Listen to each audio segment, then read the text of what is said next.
Yeah.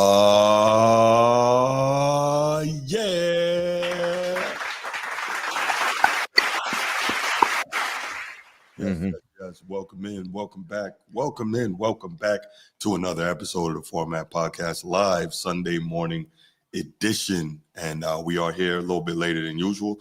Apologies. That was my fault. Had some issues I had to deal with this morning, but I'm back and I'm here and we're ready to deliver a great show. I was about to say something pause-worthy. I'm not going to do that.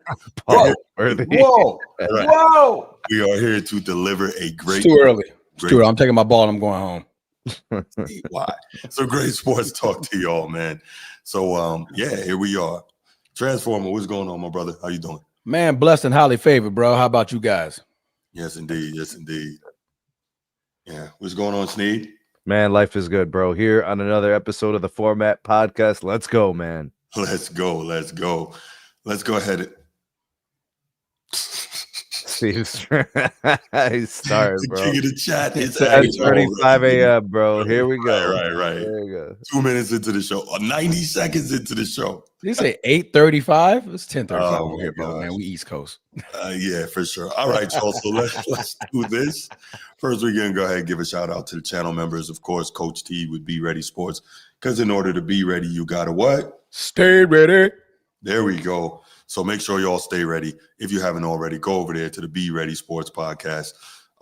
Like, subscribe, hype a video, do all that. Show love to Coach T because Coach T shows love to us and he shows love to the youth, making sure that he shines a light on all those young men and women who are working hard to become the next generation of sports stars. So make sure y'all do that.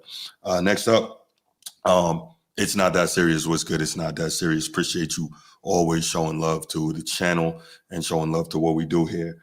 Chief Sid Bubba, shout out to you. Thank you for everything you've done for our great nation. Shout out to what you do for this channel. We appreciate you. And of course, shout out to the boys from Annapolis. You got 3 more months. 3 more months. It's okay. Anchors away, Chief. Anchors away. Today is going to be a good day. Yay. Let's go play.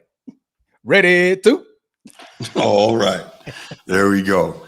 And of course, Baltimore Bruce. What's good, Bruce? How you doing, What up, stupid? What up, dummy? All right. Edward in the chat. What's good? Steve, king of the chat. What's good? Coach T, yes, it is Notre Dame USC week, but we're not talking about that today. We'll talk about that on Tuesday. All right. What up, Woodage? What's going on, man? What's going on? All right. Did Navy win yesterday? I think they played Air Force yesterday, right? Did they win? I don't even know. I was watching all the real games, you know what I'm saying? But anyway. What? Let's go ahead. You better stop it.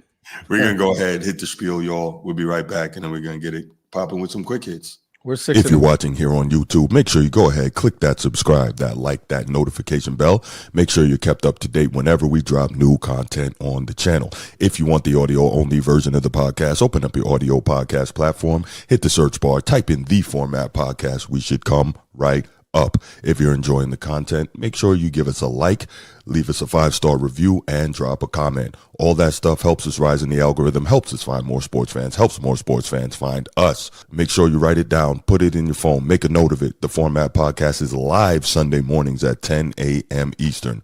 And finally, if you're really and truly enjoying the content we're delivering you, make sure you hit that join button. There's going to be exclusive content here just for you. You. That's coming this week, by the way, y'all. I know I owe you something, so you will get that this week. All right, let's go ahead, get right to it, y'all. Let's go ahead and get to the quick hits. Who wants to start it off? I'll start it off. Go for it. Go ahead and get this moment out the way. Dolores Bertha Schmidt, a.k.a. Sister Jean. Yes. She rest her soul. Yes, that's a good one. Passed away October 9th at the age of 106. Wow. Full life. 106. If you don't know Sister Jean, then you don't know men's basketball. Sister Jean has been around in the trenches for decades, supporting her team, being a real, I believe she was the actual not mascot. What do you call it? Chaplain? There you go. She was the actual chaplain. Okay. Oh, she was she was the actual chaplain for the team. She retired just last month, I believe, and then a month later, she passed. She was retired due to health issues, and she passed away the very next month. Man, she had an incredible life. Yeah. Being able to support her team, being on the sidelines, and just battling through the pandemic, all of that, man. A century of And living, more. man, and more, bro. So my condolences to the Jean family, to the Loyola men's basketball team, that family, everybody she touched, every soul she touched, and to that school, man. I know it's a pretty sad moment, sad week, sad time for them, but you know, she lived 106 years. That's right. 106 years, man. That's an insane and incredible life. Isn't it? What happened? I said, isn't it? Like, imagine the things you've seen and imagine how you watched the world change in 106 years. Man, absolutely, bro. Lived through 2 world wars and more. And more, bro. And more, man. But yeah, man, my condolences to the team, my condolences to the chaplain, her family. Great run, man. Great run. I just wanted to get that out the way, man. So my love and support for what a staple in men's basketball. That's a great one. Yeah. Sneed, you got anything? Quick hit? Or are you talking about reference? Quick hit. Oh, quick hit. Oh, just a quick. Okay. So like this week, and I guess from last week too, the whole like LeBron offseason situation with the Lakers. So there's like a couple of things going on. So the Lakers will always be a high profile team. And you know, now they've got Luka, and you know, they re-signed JJ Redick to, I guess, a semi long-term deal as NBA coaches go. They're trying to add pieces to the roster to make them better, more competitive. A lot of people are putting them as like a, I don't know, like a middling playoff team or whatever. But LeBron's not going to help them in terms of finding peace and traction and like organizational consistency. He's kind of become a sideshow. And it's, I think for the Laker fan, I think for the Lakers organization, it's just something they're going to have to deal with. When he exercised that last year on his player option, and you know, you look at what he did with the Hennessy thing, and you got somebody trying to sue him now because of it. I made a video on my I made a video on my channel months ago about how the offseason would be a circus, and how this whole like Laker season is going to be loaded with things like this. I mean, it's going to be happening with Bronny. It's going to be happening with JJ Redick. They're going to have a losing streak, and everybody's going to say Luka sucks or LeBron sucks, and they need to break it all up. And it's going to be a whole bunch of this. When I made that video, I really meant it. This is going to be a clown show circus all year long, because you have 7, 10, 15 stupid things that could happen over the course of the year that will distract from actual basketball.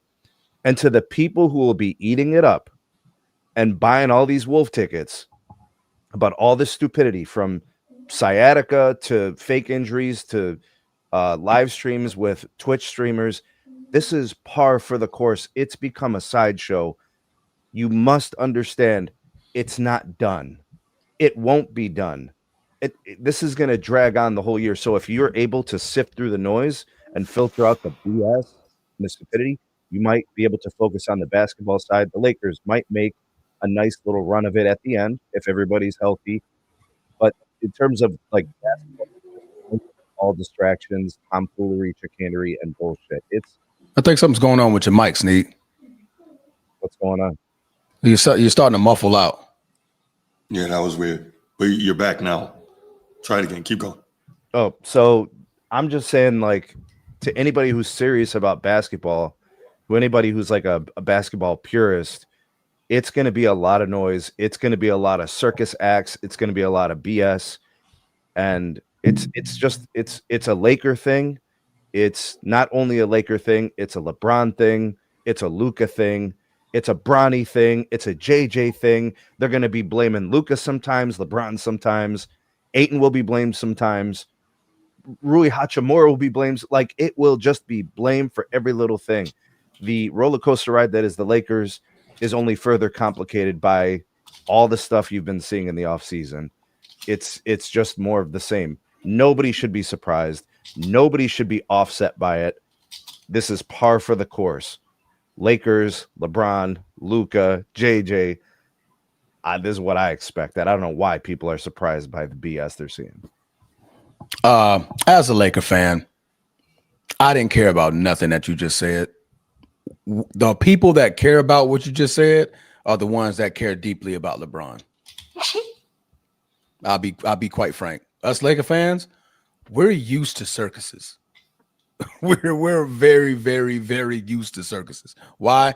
Because we are the face of the league. We are the ultimate top tier franchise. We are in a sense, not fully, but the Dallas Cowboys of the NBA. We get every headline, all tabloids, the smallest little fragment of any information. It goes out into the public, and then it's yet once again, we're in the news. We're in the news about something. It's always something. Even during the Kobe era, it was always something. The post-Kobe era, it was always something. LeBron coming to the Lakers made it absolutely worse, because now you're going to bring the criticism and fandom for him, and you add that on top of the Lakers franchise. So honestly, we don't care. We honestly don't care. The whole sciatic nerve, the whole injury thing. Okay. All right. To me, I think this is going to be more so they're gearing up for a what do you call that? Not rested season. What do they use? Load management season. Gearing up for a load management season. Why? Can I just interrupt real quick? He deserves a load management season, and I'm not even trying to be funny. Yeah, the guy's about to be 41 years old. He's got more mileage on his body than anyone ever, and he's still playing relatively well. Now, how that's going to equate to wins and losses, we don't know. But if anybody deserves a load management season, he does, and I got no problem saying that. But go ahead. Yeah, but yeah, so us Lakers, we moved on to Luka. If you look at it, I sent this to the chat the other day. Is that Luka? Gave the team his shoes. This is my team. This is my team. We're moving on to Luka. Regardless on LeBron signing that extension. I mean, not extension, signing that, last year of his contract, whether he did it or not, we're moving on to Luka, whether you hear it or not. This injury and the way JJ Redick explained, like how they're just slowly ramping up LeBron, this injury on top of it, it may not be as bad as, as the media is trying to make it out to be. And I don't think it is as bad. I think they're just more so like, hey, take your time. We got it. We got Luka. We got Aiden. We got Austin Reeves. We got Rui Hachimura. We're relatively healthy this season, and we're going in. 41. And you're 41. Just chill. Come back when you're ready. Take your time. And so, to me, I don't see it being much of a circus. I just see it being more of the same, because we're used to the dramatics. Thank you, B-Rated Sports Podcast. Shaq and Kobe era was filled with drama. Remember, we signed Dennis Rodman. Said enough. Right. I think the Dennis Rodman thing, though, was more so because he was a guy familiar with the triangle. So Phil is always going to grab other guys and bring them in to teach the system. Yeah. I think that was part of that as well. But honestly, man, to the noise, I tune it out. There's always going to be something. When you're such a franchise that moves the needle in the market and in the media world, you're going to get talked about. Some of this same stuff happens in other organizations that it just doesn't get talked about, because who wants to talk about the Orlando Magic?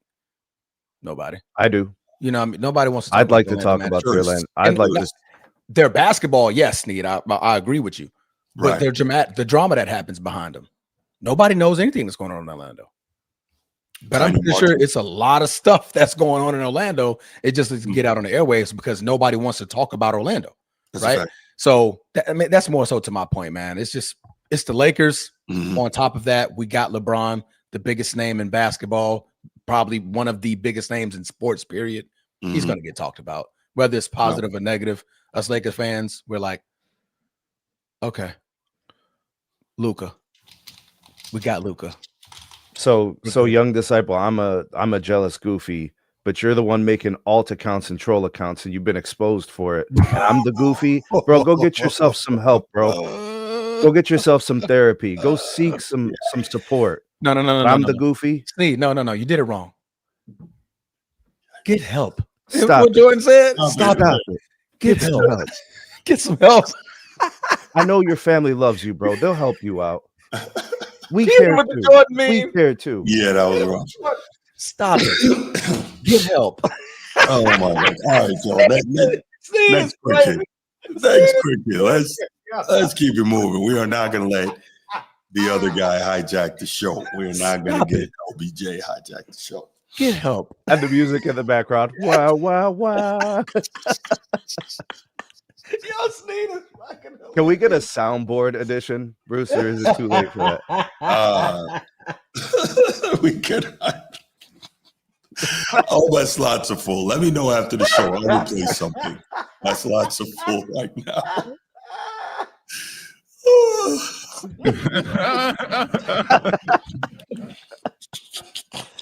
Oh God. Oh my goodness. Okay. All right. Need to ask for that one. Yes. Let's go ahead and next quick hit. I thought Sneed was going to do this one, but the Cleveland Browns have named Shedeur Sanders as QB2. He is the backup officially now. We knew that. Yes, but I'm saying they officially. And by the way, shout out to Transformer. He said the Browns gonna be browning. He's right. Browns gonna brown. That's right. He said the Cleveland. He did that for me because I wasn't there. Salute to you, Transformer. Yes. I Browns got you. Gonna be browning, I bro. with him like if Steve was here, he'd be like, the Browns are gonna brown. The Browns are gonna brown it out, bro. Yeah, man. Yeah. But no, it's good to see that. Okay, I don't know if that was public pressure. I don't know if them understanding like Bailey Zappi, come on. But end of the day, Shedeur has been named QB2, so we will now see if and when he gets that opportunity and what he does with it. So that's the quickest of quick hits. I don't have much else to add on to that. Oh, so man. you're a Cleveland guy. Where are you, man? He's one play away from getting on the field, straight up. Yeah. You know, if that's what everybody wanted, it's going to happen. I personally believe that the sooner he gets on the field, the less likely it is for him to have real success. But the experience is valuable to a young player, so I won't mind when he gets on the field. I'm not a big fan of Kevin Stefanski. I think he's just a regular, basic coach, and I think he's just coach of the year, though. I know, but that was a while ago, and he hasn't really followed that up with anything that you could say was kind of like, you know, like an encore to that. Usually, good coaches continue to be good coaches after the fact. Yeah. You know, you don't want to be a spark in the pan. He's kind of been a spark in the pan, is what I'm saying.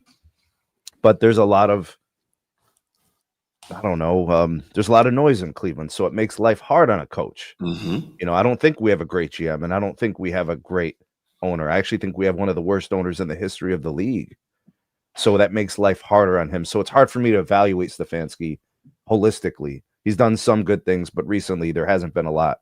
But I don't think he's the answer as coach long-term. So if Shedeur is your long-term solution, I haven't seen that dynamic yet. I just have to wait and see. Yeah. Man, we knew this. The fact that they were playing games and like Joe Flacco's number 2 and yada, yada, yada. The Browns were browning because nobody in their right mind in any franchise is going to sit here and witness the dinosaur in the first 5 games of the season, see no type of production, no type of success, no type of progression, no type of just connection with the team. Start the first of the rookies that you picked, and then put him number 2 when you have another rookie right there that we've all seen in the preseason. We all seen him at Jackson State and at Colorado. We seen what the kid is made of. We seen what we needed to see. What you guys are seeing in practice, we have no idea because you don't allow us to see the practices, right? But what we can tell you is that putting Joe Flacco number 2 over him was a travesty move. It was just demeaning to him, right? Like, this man is out here working. He could be in the media going crazy. His name is like the biggest name outside of Myles Garrett on that football team, and he's not even a starter.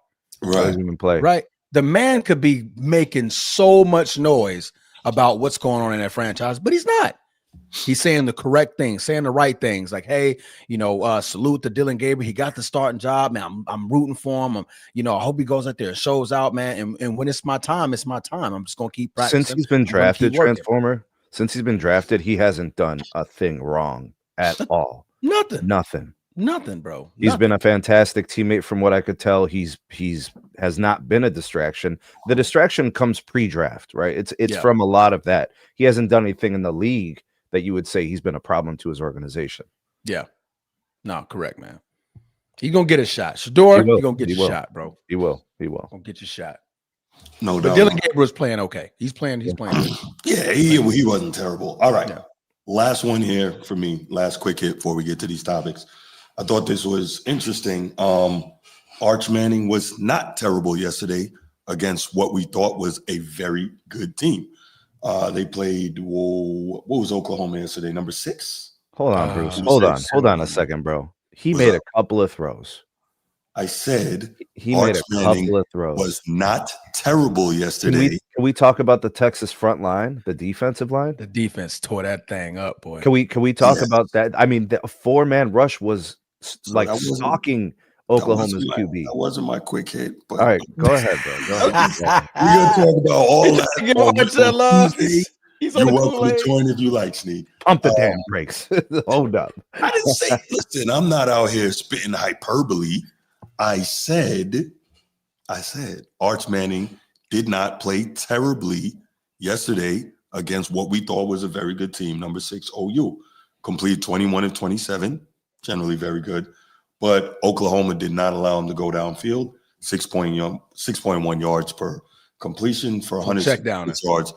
1 touchdown, no turnovers. That's big based on what he has done. That means if your defense is good and you can run the ball, you're going to win by 2 touchdowns. And what I said was Arch Manning did not play terribly yesterday against what we thought was a very good team. But you ain't got Bruce about it. Tell the truth, bro. I'm checking. If I'm just checking down all day, I'm not putting the ball in harm's way. No doubt. But at the same time, like sometimes he's Trent Dilfer. Allow you to go over the top. So he's Trent Dilfer. I don't ever remember, even as a Ravens fan, Trent Dilfer going 21 for 27. No, I'm not trying to say that he's arrived. I'm not saying that. I'm saying for me, he played better than I expected him to play against Oklahoma and Brent Venables' defense. Yeah. That's what I'm saying. I like this comment here. Arch was not terrible. Oh my gosh. Are y'all listening to anything I'm saying here? But just adding the context. And we're gonna do all that on. You should have hold on, bro. You should have started with the context, not the Arch Manning statement. Yeah, you should have said Texas defense played great. Did I come on stage helping Arch Manning yesterday? Arch Manning was great yesterday. Arch Manning balled out. I didn't say anything like that. That's all I'm saying. That's all I'm saying. Y'all hilarious this morning, man. That's all I'm saying. I fully understand the context, and I'm not giving credit. All right, go ahead and give him a holistic rating, 1 to 10. How did he play? 6. Yeah, I'll give him a 6, which is better than what he has been doing. 6.5. So this is my entire point. There you go. Yeah, okay, I'm with you. Good. Yeah. Now okay, and that's the end of that quick hit.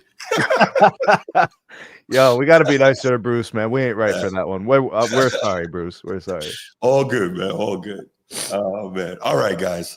We ready for the main topics? Yes. Let's get to the woman that shall be crowned. Yes, sir. You gonna rock this? A'ja Wilson. Let's get it. Not only are you a bad woman, you a bad woman. Bad woman. You a bad woman.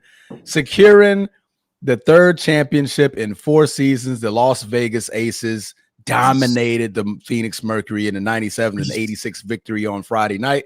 And A'ja Wilson had 31 points and 9 rebounds in her closeout game, having the most postseason points of all time in a postseason run in women's history. As you know, this was her 4th MVP this season, regular season MVP. This is her 3rd Defensive Player of the Year. She is the first and only player to have an MVP, Defensive Player of the Year, Finals MVP, and be champion.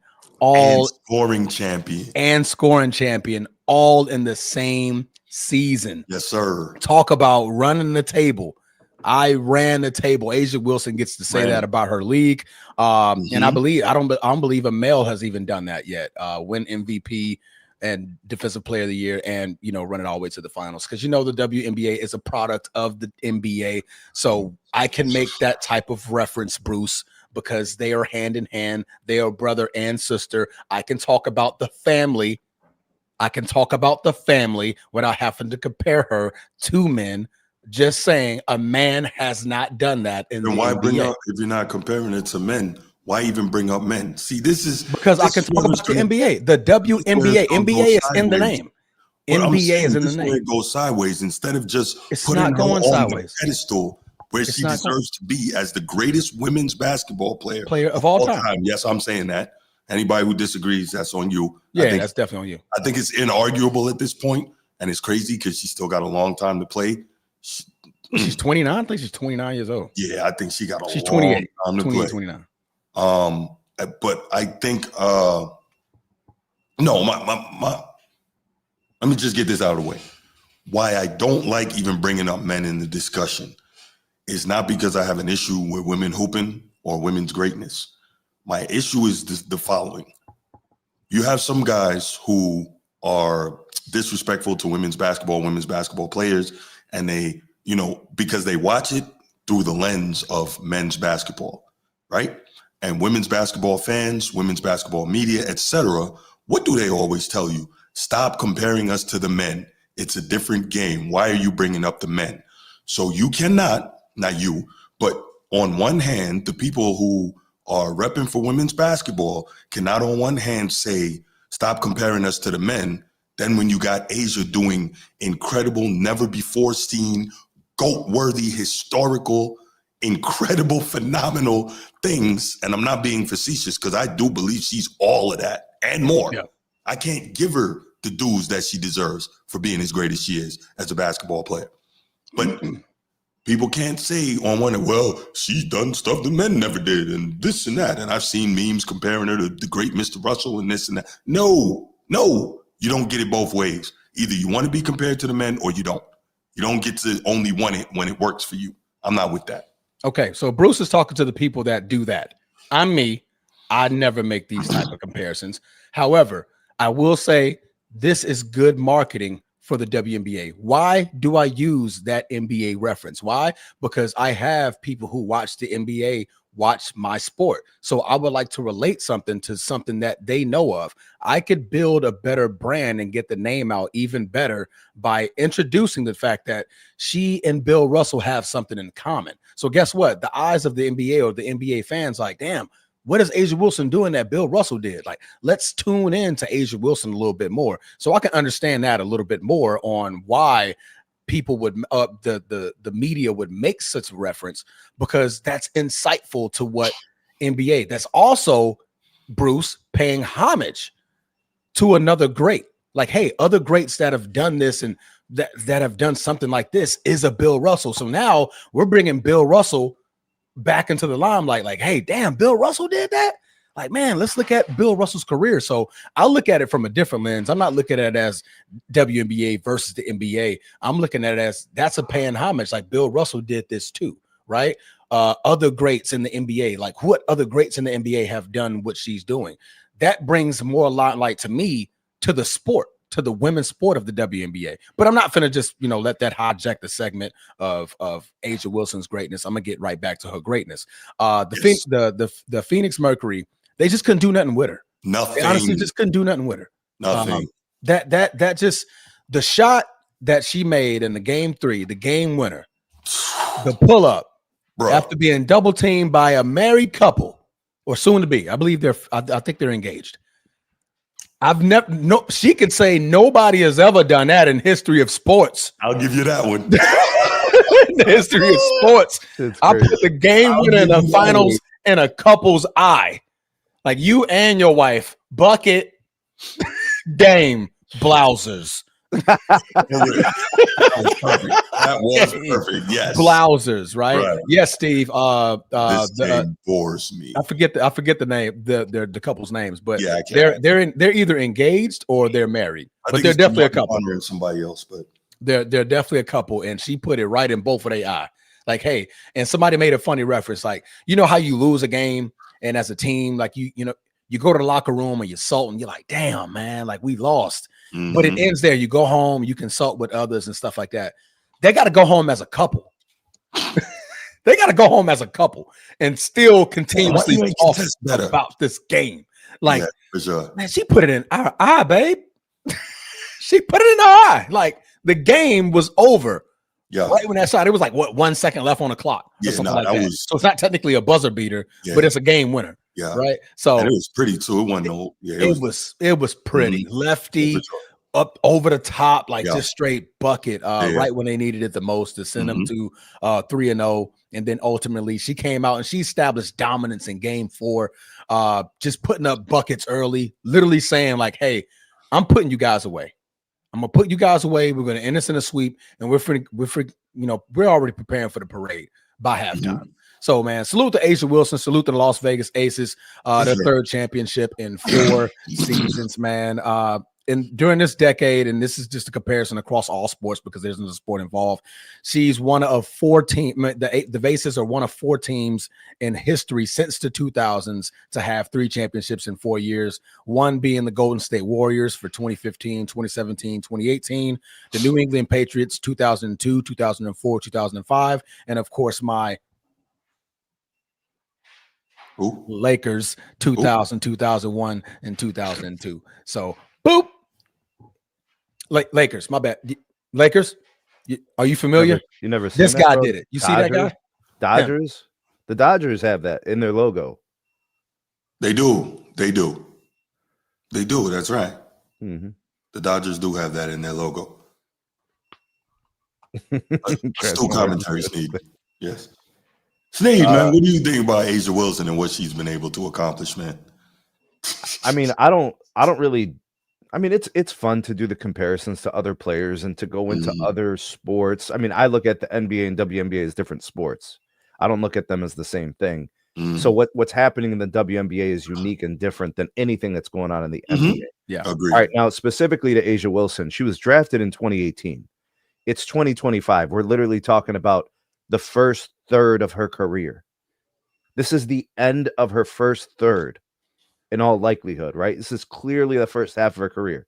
There's more. Like, there's greater things coming. That's the scary part. Okay, so what has she done from like a basketball standpoint? All she does is get better.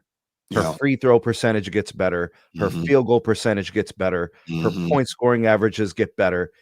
She's winning MVPs. She's won Rookie of the Year. She's all-star. She's all WNBA. She's whatever. DPOY, DPOY. She has everything. No weakness. That's scary. She's so dominant on all these levels. She's been an all-star every year. There really isn't an NBA comparison because the game is different. Nobody can actually dominate the NBA like that. Yeah. Right. So she gets to do something unique because the league is different. Right. I mean, if we're just going to look at team accomplishments plus what she contributes to the team, like we're talking about the point scoring leader. We're talking about the rebounding leader of her team, right? We're talking about a team now that, when you win 3 and 4 years, you can start having dynastic conversations. That's fair. Yeah. But you got to win multiple, which she's done. So she's probably the most influential player in the game if we're talking about playing basketball. I don't get into like influential. Yeah, because it's when I mean influential, we're talking about impact on the game. She's just winning, bro. Okay. I thought you meant influential, like outside of the game, and no. People trying to play like her. No, I got you. No. If you're looking at this from basketball purists, she dominates on the floor in a way that's unique. Like if she's there, she's the best player every single time. Yeah. Like so from the scoring perspective, from a defensive perspective, her impact on the game is there's so much gravity. You see what I'm saying? Like for sure. She's really hurting the rest of the league. She's putting pain to the rest of the league. No doubt. Well, I wouldn't compare her to LeBron James at all. Right. She's much more dominant than LeBron was in his first 7 or 8 years. Let me interrupt you. Let me interrupt you guys for a second. Coach T, he wanted to get in here, and obviously he's our first ever member. He's got to run, so I wanted to take this call. Then we'll get back to our commentary. Then we'll open the lines up. So, Coach T, what's good, man? What's good, Bruce? Thanks for taking my call. What Absolutely, up, brother. Transformer? What's happening? Over here setting the record straight this morning. Yes, sir. And got what you need. Stop What up, looking bro? like a Mafia King fan when you point in the screen, though, man. You're trying to scared off that audience. They thought they was about to get whacked. We're gonna whack them. What you got, Coach T? We gotta make them disappear. When y'all do the show playback, y'all gonna see what I'm talking about when you see the point. Y'all gonna be like, whoa. No doubt, man. What you got on the topic, bro? Now, before I get started, man, I'm about to talk about this blasphemy you over here bringing up Celtics and the Laker conversation. We talk about Asia, Coach T. We talk about Asia, brother. I'm gonna get to Asia. No. We're not talking about Lakers and Celtics, Coach T. No. Coach T, we talk about Asia, man. Please, let's stay on the topic. Bro, you ain't gonna start nothing. We're not talking about the Lakers and Celtics, Coach T. And trying to run away when the smoke comes. Coach T, we talk about Asia. Come on, man. Let's go to that. You started it. Coach T, we trying to run a show here, brother. Come on now. Come on. Coach T, I need you to stay to the topic. Come on. Asia, what you got? Bro. What you got? You're going to get the smoke off the show because you started it. That's fair. What you got on the topic, though? All right. Well, I'm going to speak on about 3 of them because I'm going to have to watch the rest of the show on the replay. Okay. But, yeah, we talked about it a little bit on my show yesterday. After we got the news of the sweep, because one of my previous guests, and I got to send you the soundbite. He actually called the sweep. Okay. In game 2, so he actually called it. But yeah, I gotta say she's by far the best player in the WNBA right now. Agreed.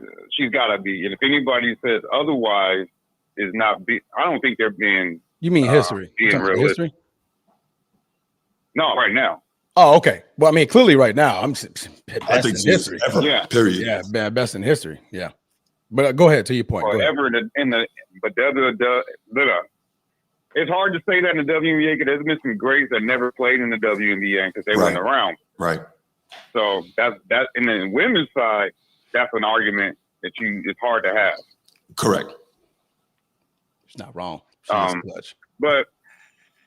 But she's done something like you guys pointed out that not even what people call the greatest of all time on the men's side has ever done.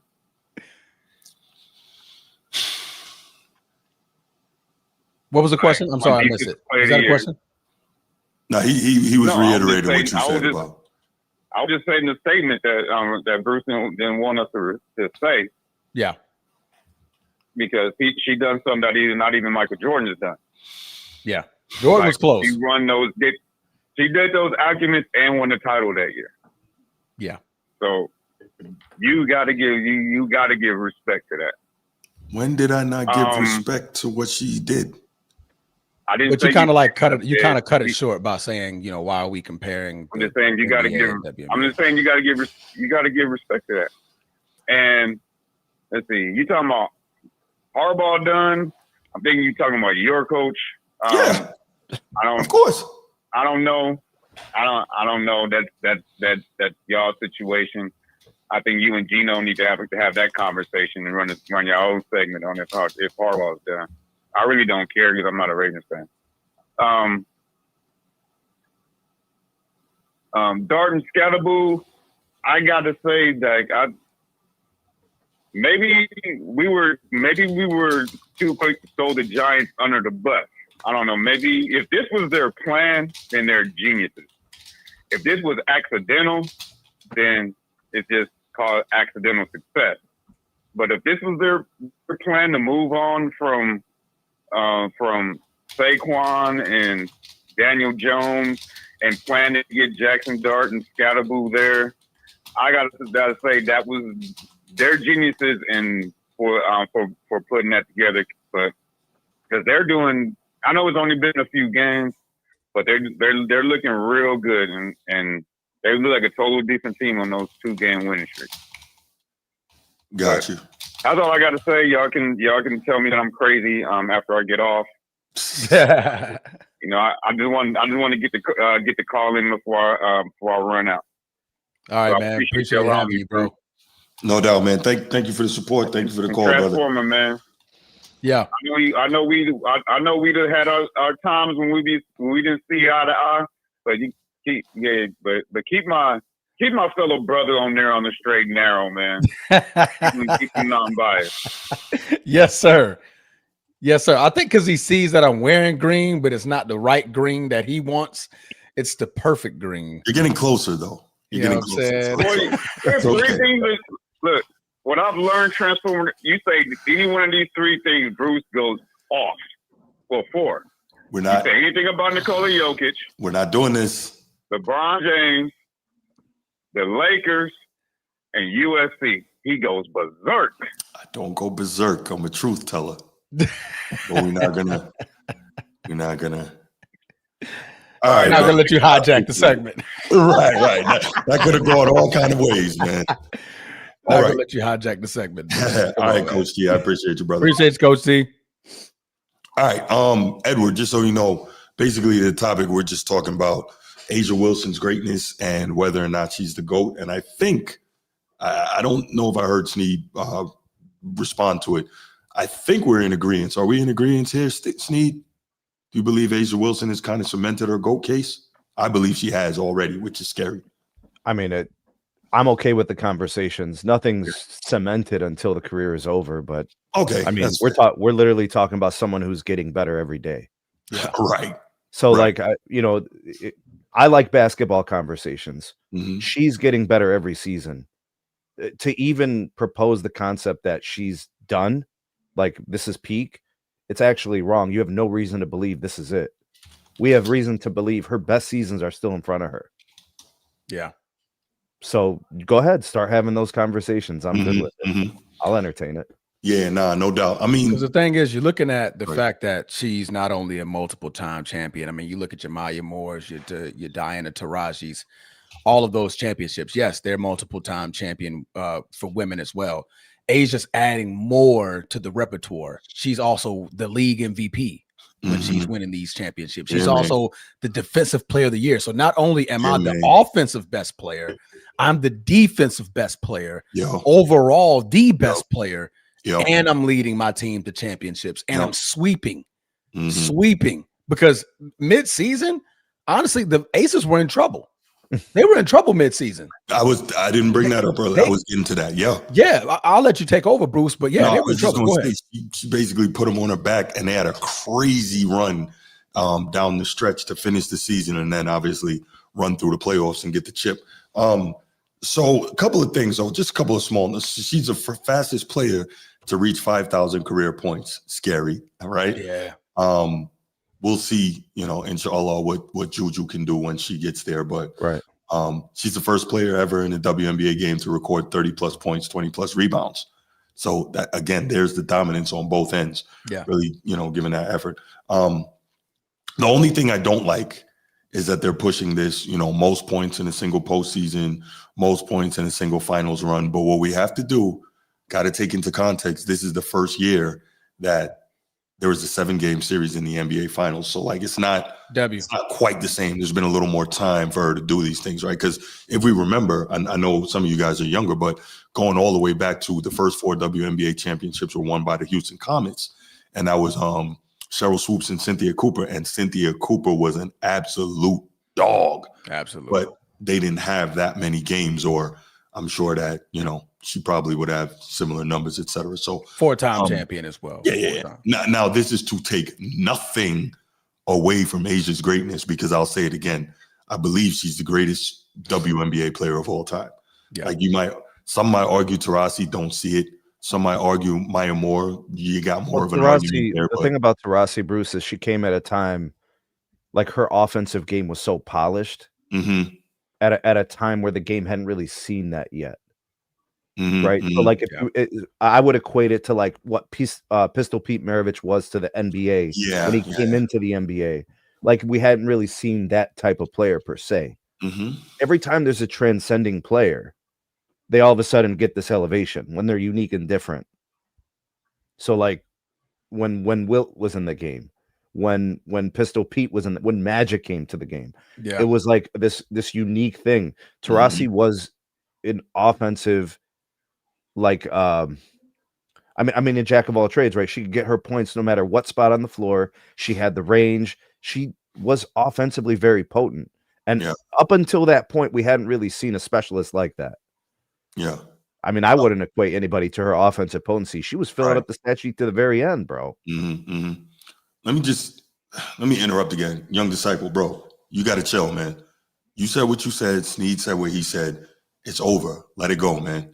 We don't want to mute you or ban you or anything like that, man. We appreciate you being here. We love your passion, but just chill. It's not that serious, man. Just chill. All right. Let's go ahead. Let's open up the phone lines and let's talk about it. Is A'ja Wilson the GOAT? Do we believe that she's the greatest WNBA player of all time? Do any of us believe she's the greatest female player of all time? A lot of older people still kind of hold Cheryl Miller to that, and I'm not mad. I never saw Cheryl Miller play because I believe Cheryl Miller was dominant like in the early 80s. I was in grade school. So I never saw her play. But from the stories you hear, she was that one, right? She probably would have Reggie. She probably would have been something like this. Right, Reggie. Based on what people say about Cheryl playing with dudes. Yeah. Like it sounds like she would have been like A'ja Wilson, is what I'm thinking. Yeah. I don't know if she was quite the defender or the rebounder, but it's possible. But like she was locking up Reggie. Yeah. Which is crazy. What's going on, man? We talking about Reggie here. Jesus Christ. Listen. We know you fell asleep at the Wax Museum. Yeah. Go ahead, man. Say what you got to say, man. No. I'm not gonna do it. He's Reggie. It's just wild. Reggie. But anyway, good morning, fellas. You mean one of the guys you can't tell the story of the NBA without? But go ahead, though. Yes, we are not gonna mention that dude, man. No, I'm not gonna mention. I'm tired of that shit. What is your issue with Reggie Miller, man? Bruce, I'm not talking about Reggie. Calm down, man. Damn. Drink your water. Jesus. Damn. Hey, yo, you're getting more gray in your hair, bro. Chill. Man, don't worry about that, man. Damn. Bro. Hey, yo. That's called distinguished, Edward. That's called distinguished. Hey, man. Hey, and you pulling shorty too by it. Anyway, now, Look, back to what I was I going didn't to say say. nothing. You said that. I didn't say that. Hey, man, look, bro. Just chill, man. Just chill, Jesus. Anyway, fellas, man, let me just say good morning. Look, man, I was talking about he shall not be named, Bruce, being mentioned with that. I'm just sick and tired of it, man. We got other good topics on here. And Yes, we do. Jesus. That's what I'm saying. So it just pisses me off. It irks the hell out of me. But anyway, so back about Mrs. Wilson. Man, now, I thought that she, well, I seen that they compared her numbers. I'm talking about in the women only, to Maya Moore numbers with her first 8 years, and her numbers over-jumped Maya Moore's number. I did not know that until I looked at it. And I was like, I thought Miss Maya Moore was the GOAT of the WNBA. She's you know what I mean? damn good, bro. She was pretty beautiful. Damn good. Yes. Yes, I know, Bruce. You had a crush on her. I understand that. I didn't say that. I said she was a hell of a baller, man. Let's stop all that, man. Just talk about ball, man. Okay, and then Bruce, it's all good, bro. I ain't gonna snitch. But anyway, now, and I agree with my brother said, because I really thought that they started off real slow in the beginning of the season. Yeah. And and Miss Nafisa Colley, they was on the road. I really wanted her to win the MVP, but we know. Yeah, man, that's that, and I crushed on her. Hey, at the end of I ain't scared. I ain't ashamed to say it. But anyway, I thought she was gonna get it. But at the end of the day, man, she it went to the Mrs. Wilson. She is the GOAT. She's a lefty. I'm a lefty. I love it. You know what I mean? I'm a lefty too. All good. You know what I'm saying? So we are very special people. Indeed. And now you say you can compare. Now this is what I would like to say, Bruce. I know you don't like the comparison and nothing like that. Dude, her game with her footwork and her post, does she remind you more of the person you glaze so much, or David Robinson? Hakeem the Dream. David Robinson. And it maybe it's because she's left-handed, but I see the way she plays, she could play it because she played low post, mid post, all the way out to three, and the way she defends the rim. And I don't know, it just looks more like D-Rob to me. I see the analogy that you're making, and I'm not mad. But to me, what up, Mr. Realist? That's what I'm talking about. But I see more David Robinson. But that's me. I could be wrong, you know. Oh, because like you see her footwork and how she's dancing on the floor. You know what I'm saying? And all that. That's why I said I see more Akima, Mr. Olajuwon. I see more of that with her footwork. That that's just me. But I get what you're saying with the David Robinson, comparison. But other than that, I mean, she is right now. She's climbing that mountaintop. She know how to close the casket and seal the deal, and she done that. Swept them straight up, brought them back into the game. Hey, she was hitting the clutch shot, and that. Can I say something about that tongue, or that's up for another? No. Hey, thank you for calling in, bro. We love you, bro. We're gonna move on. Love you guys, man. We're gonna keep Hey, appreciate you, my brother. Show, hey, thank you for calling, y'all. Edward. Seriously, Lord man. Thank you, brother. Lord have mercy. Okay, bye, fella. All right, brother. Eddie. Yeah. I know where that was going, and we did not want it to go there. Yep, Patreon. Man, look, help us get to 10K, and we'll do that, y'all. And Patreon gonna be raw. Asia Wilson is 21st in career points, 18th in total career rebounds, has only 613 career assists, and averages 2.3 a game. She's also 9th in career blocks and falls just short of placing with the top 25 career leaders in steals. Wilson in her first career is first in career points per game and player efficiency rating, narrowly beating Hall of Famer Cynthia Cooper in both categories, respectively. Wilson has the only 20-plus point and 10-plus point rebound MVP seasons, and she did that in 2024 and 2025, respectfully.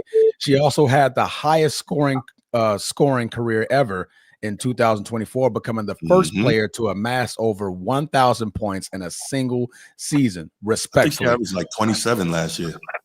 Close enough. She averaged 26.9. 26.9. Wilson has the 15th best career win share record, a statistic that evaluates a player's contribution to winning games. Considering Wilson has only played in 8 seasons so far, her placement in these categories and records is beyond excellent. Wilson's legacy is so grand that there aren't too many WNBA players greater than her, respectfully. Yeah, no doubt. And that's love to all the players that came before. She's just that good. Okay. Sean from Cali, what's going on, brother? How are you? Man, what's up, Bruce? What's up, you guys? Maintaining, fam. Appreciate you being here, man. I know it's early for you out there. Yeah. Yeah, as far as Asia Wilson, she is arguably a top 3, top 5 player as far as women's basketball. And in my opinion, she is an anomaly among basketball, regardless of men or women. She is arguably the most accomplished defensive player that ever played in the game. 3 times the defensive player of the year while winning championships. You still able to make clutch shots, be that efficient for as big as far as her position. To be honest with you, she's kind of, I'm not gonna say she's like the Michael Jordan, but as an anomaly, she's kind of like in a similar realm as Michael Jordan as far as an anomaly. You know what I mean? She actually stand out amongst the pack. And the only reason why, she did not get the attention is because people wasn't supporting the WNBA before the Caitlin Clark experience. You know what I mean? It's not Caitlin Clark's fault. It's just that people never really care about watching about the WNBA. We used to make jokes about that shit. I mean, come on. Everyone was making jokes about the WNBA. But now, everything, Clark came in, and even Asia Reese, Asia Wilson is also getting her flowers as far as her accomplishments and her pedigree as far as basketball. So it's still win-win, And I think she won a chip in college too with South Carolina. That's right. Yeah. Dawn Staley. Yep.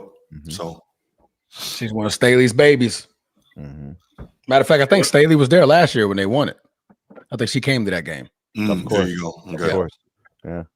Yeah. So, shout out, man. Shout out to Asia Wilson, man. She's just that good. She's dominant in every sense of the word, every aspect of the game. Bro, 23 and a half points per game this year, 10 rebounds, 3 assists, 50% from the field, 42 and a half from 3, 85 and a half from the stripe. Like, bro, you have to look. Still locking down, Sneed.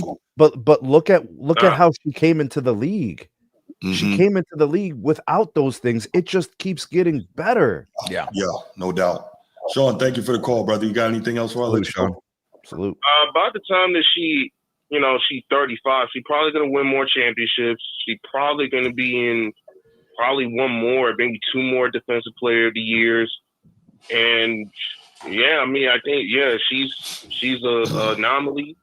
She is someone that is going to be, in my opinion, kind of similar in a similar way of Michael Jordan, as far as like a person that will never see again in basketball.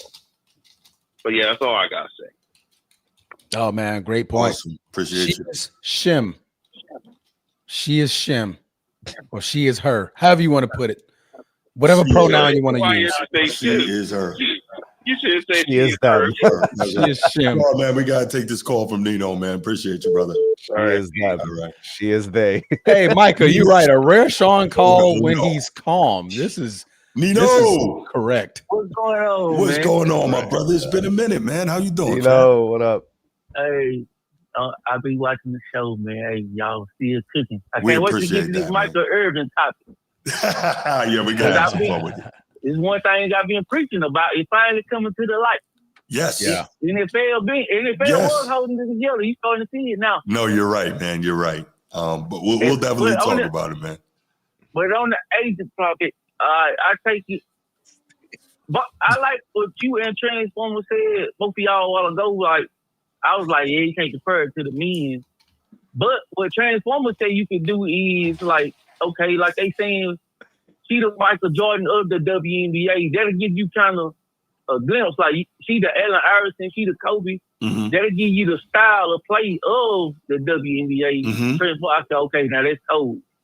But as far as comparing the women to the men in any form, like athletics, we can't do that. Come on.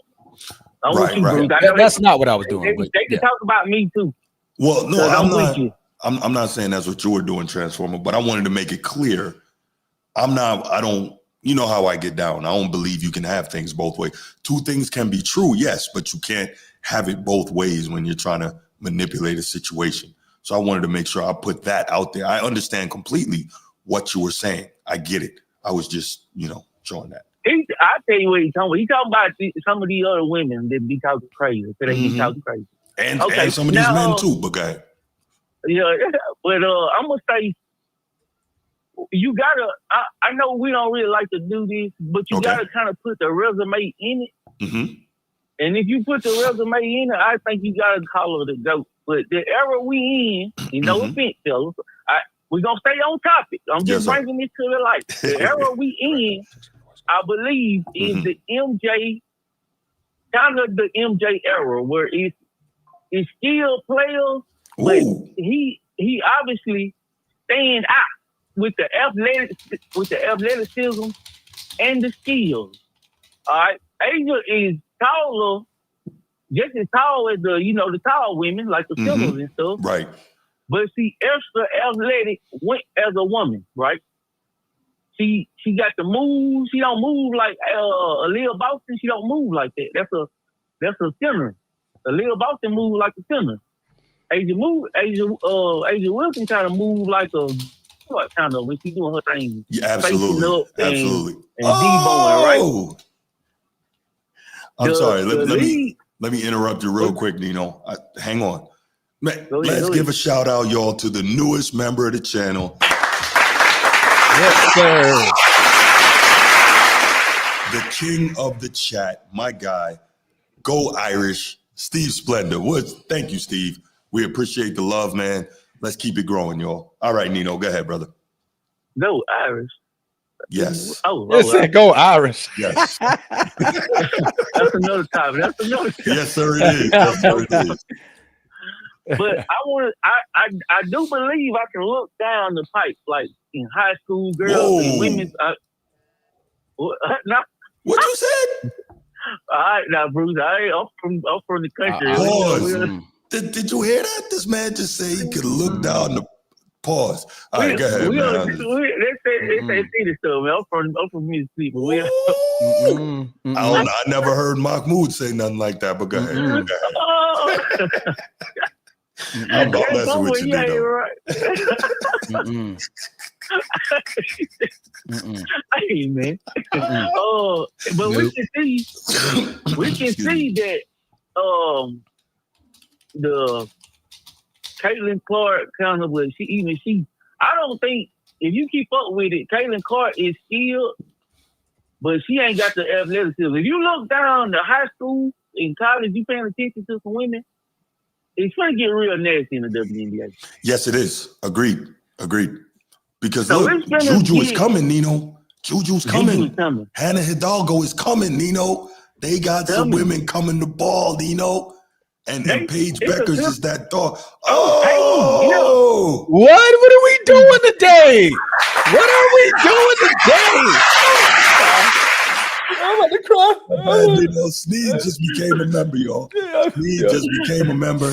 And as my opening statement, young disciple, stop targeting me or your ass is getting banned.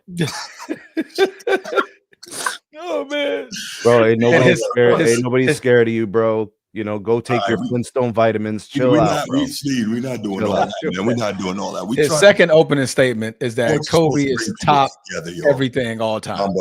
Mamba. What's the backstory behind this? How did that happen on the topic? Why I didn't even see the topic, but I was late on that. The only thing I seen was Asia Wilson topic. Yeah, we're still on Asia Wilson. But listen, Nino, I appreciate the call, brother. I know Bruce was trying to get in, and I think I saw somebody else. So, Bruce, go ahead, call back. I appreciate the love, Nino. And hey, stay with us, man. Man. Leave them Irish with it. It's down south football, man. All right, y'all take it easy, man. Why you had to do that on the way out, man? Get off my phone, Nino. Don't go, man. Thank you for the call, Nino. We appreciate the love, man. It's good to see Nino on. Haven't seen Young disciple, what's up, man? Man, yeah. Before you get going, man. Before you get going, chill. Are you on the topic, or you got something else to say? Hello, young disciple. What up, man? What's up, man? You on the topic, brother? What you mean I'm on the topic? Yeah, I'm on the topic. I'm on the topic. Talking about the female LeBron James. Okay. I was talking about Asia Wilson, but go ahead. That's who Asia Wilson is, bro. That's what they call her the female LeBron, bro. But now I just figured out, bro, it's because she on clutch. Like, so clutch running shit, bro. Like, hey, bro. Hey, you think she better than Cheryl Miller?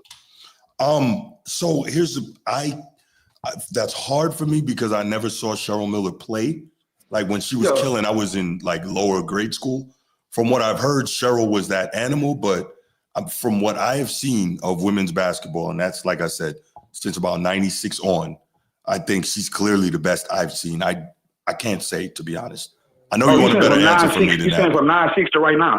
Well, I can only speak to what I've seen in the WNBA, and it's that time until about now. Yeah. And I think it is. So you think she better than Cynthia Cooper and Cheryl Swoops? Man, I do. Yeah.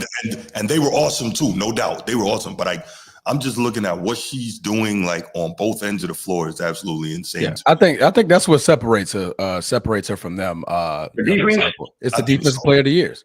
Like she's getting both MVPs and defensive player of the year. Cheryl Swoops, I think, only got MVP twice. Asia got it 4 times. Like 4-time MVP and 3-time defensive player of the year. That's tough. But they started. But you do know they started playing like they was overseas before the WNBA came. So facts. I'm saying Asia. Asia got the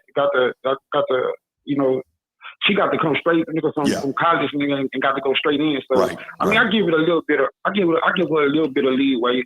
But I was just asking that question, bro, because I agree, bro. I think she the best female player ever too, bro. I'll just make sure I wasn't tripping.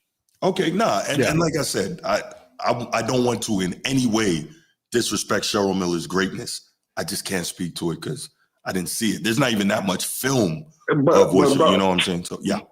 But hey, Bruce, you don't be like that with me. You can speak to Kareem's greatness, can't you? I've seen Kareem play though. I've seen it, and I was like, I go back and watch games. Like I've seen Kareem. Oh, right. Okay, So I can really. Like there's actual tape to go back and reference points. Yeah, like there's more film on him than there research. are big women's players back. Forgot the new era doesn't know about research. There's research on Kareem. There's not research on I see what you're saying. I see what you're saying. But I agree. I agree. She the best girl. She the best.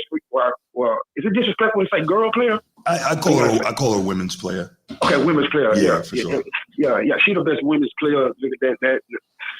It's just that Cynthia Cooper, bro. Oh like, yeah, she was an animal for sure. Bro. That's the only person. Hey, bro, and to know that she played with Cheryl Miller in college and was still killing. That's crazy, bro. Yeah, that's crazy, bro.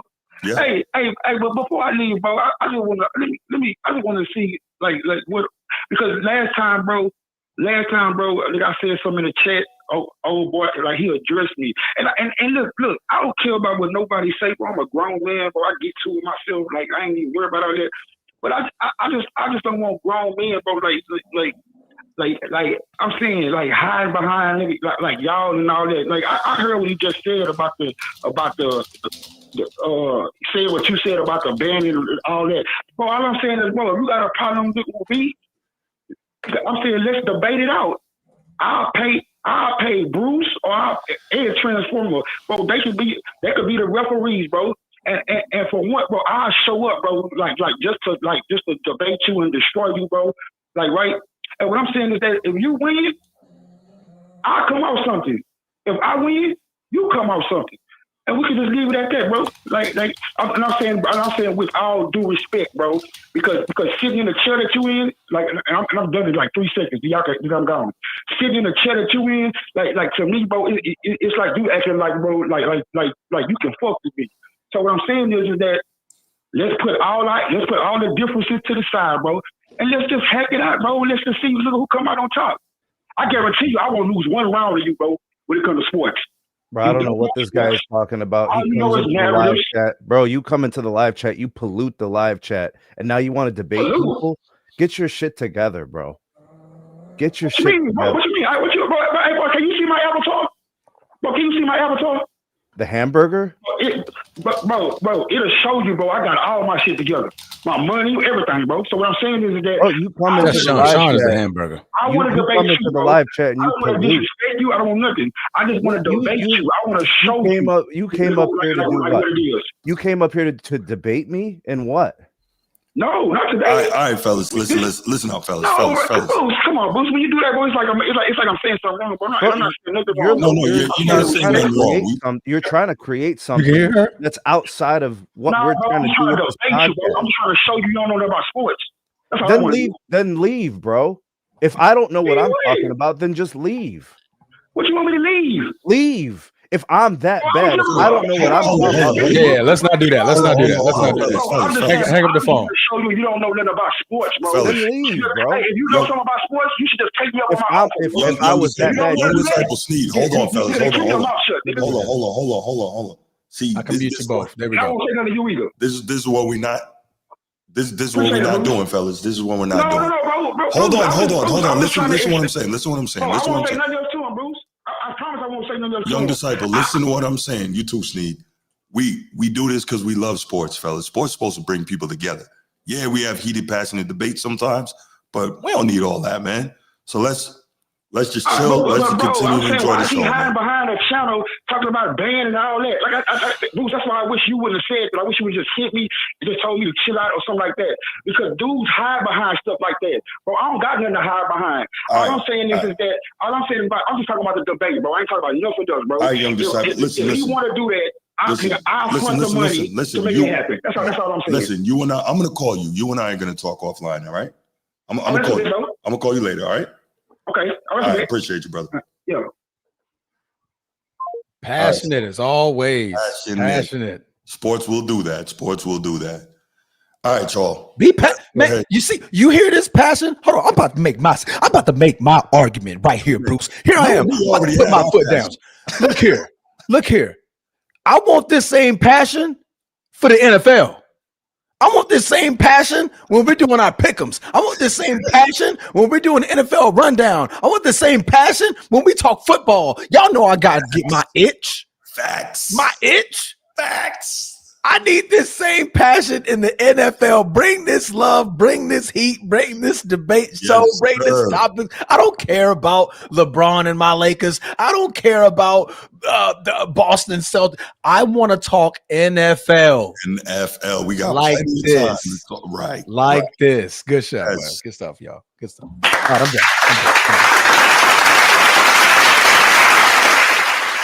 All right, y'all. This is what we're going to do now. Great topic.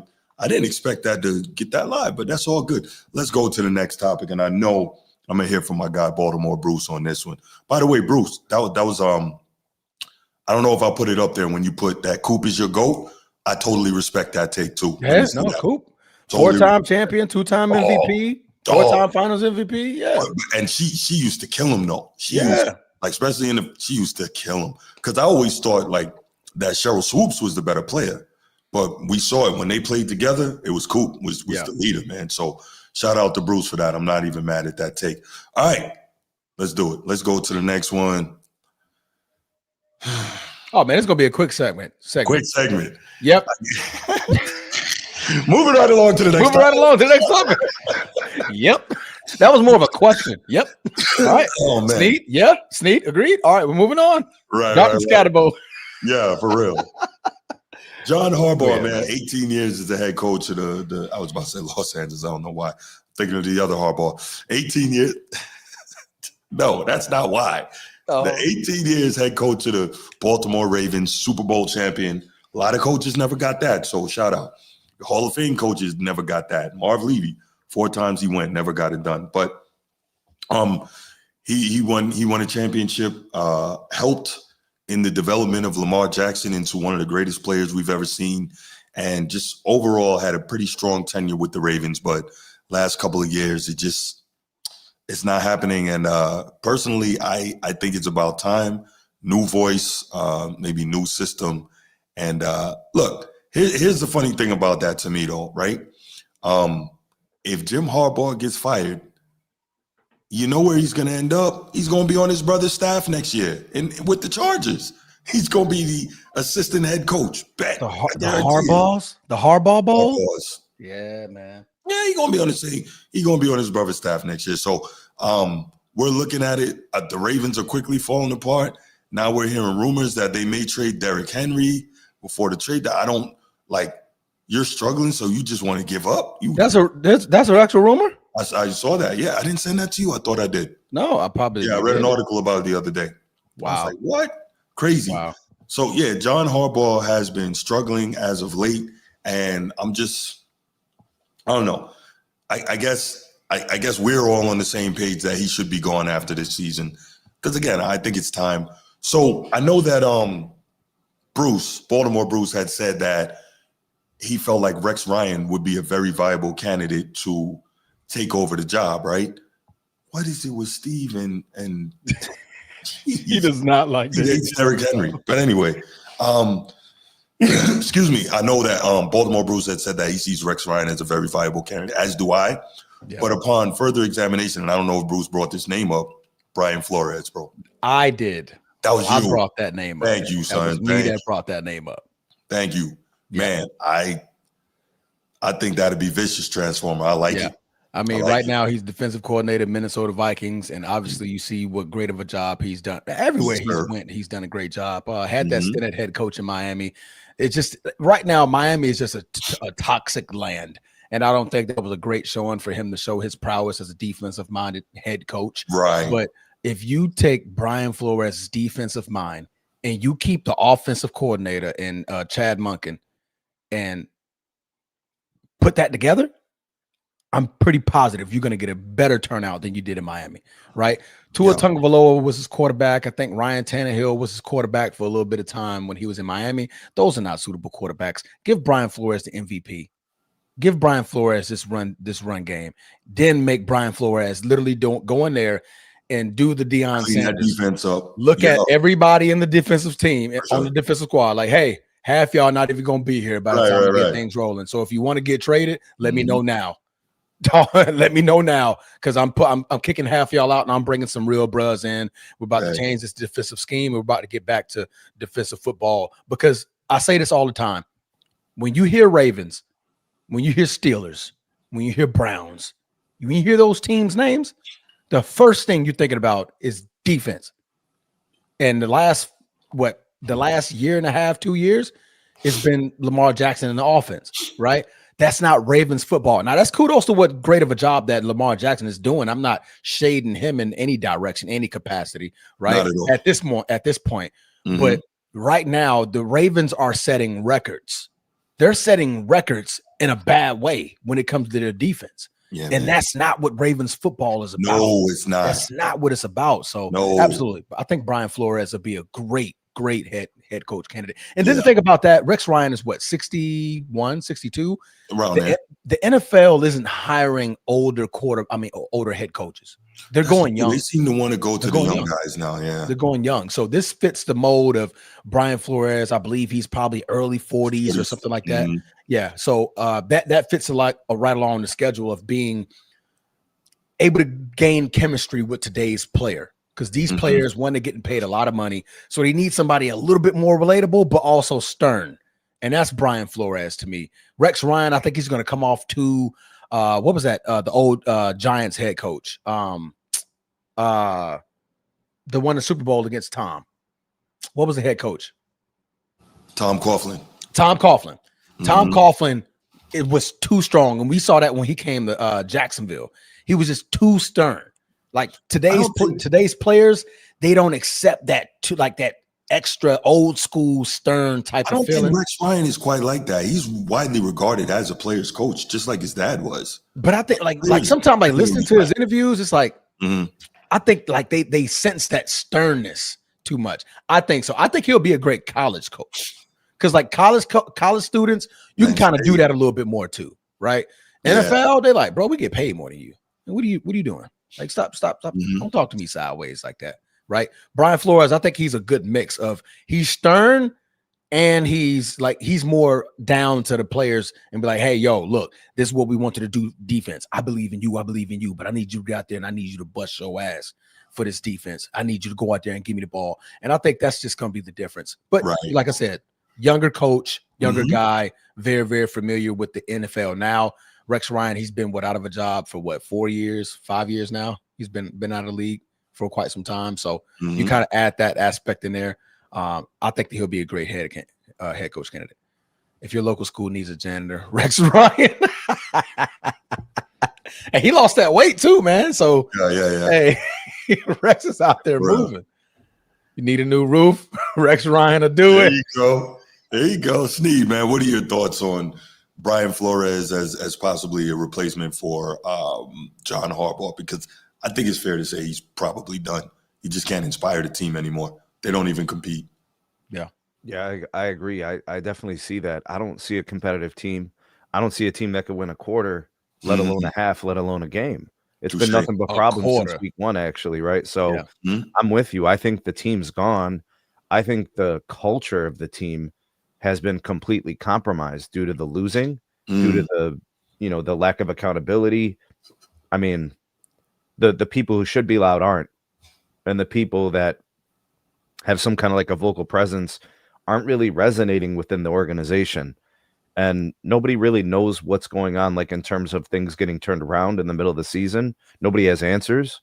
So that's really unfortunate. But I mean, for me, I'm kind of glad, bro. It's my competition. So I'm glad to see there's another team in my division that's in disarray. Turmoil. Yeah, but like, I mean, you guys are talking about the future head coaches and possible candidates. I think that's putting the cart before the horse a little bit. Yeah. So I don't think it is. He's done, man. Well, no, I'm with you on that part, but you're talking about the guy to come in. So like, it's fun to speculate on who steps in and who's the best fit. If it's discussion about best fit, historically, you bring in a defensive minded coach who can hire an offensive coordinator who can help Lamar be as good or better than what he's had with John Harbaugh. And I think, now we're talking about fire sales. We're talking about Derrick Henry getting traded and all this other stuff. They just paid the guy. Yeah. They just extended him. Extended him. Yeah. So I don't know what exactly to kind of do with that, but I agree with you about John Harbaugh. I think his time is up. I think the team as a cultural kind of the way things feel, look, the sense around it, it just looks and sounds really bad. If this was a room, you open the door and you just smell funk. It's just musty in there. So that means you got to air it out. So there's going to have to be some changes. Yeah, I agree. Liking these, we got Bill Belichick, we got John Gruden. Okay, Bill Belichick. I would like that if Lamar wasn't the quarterback. I just don't like that fit, right? Like Todd Monken. Did I call him Chad Monken earlier? I think I called him Chad Monken. Yeah. Todd Monken, he would have to Lamar, come over here, sit next to me. Don't be next to me. What is it with Sean? You're one of them too. I really don't get the Rex Ryan thing though. I'll be honest with you guys. Brian Flores, I'll entertain. I don't get the Rex Ryan thing. I don't.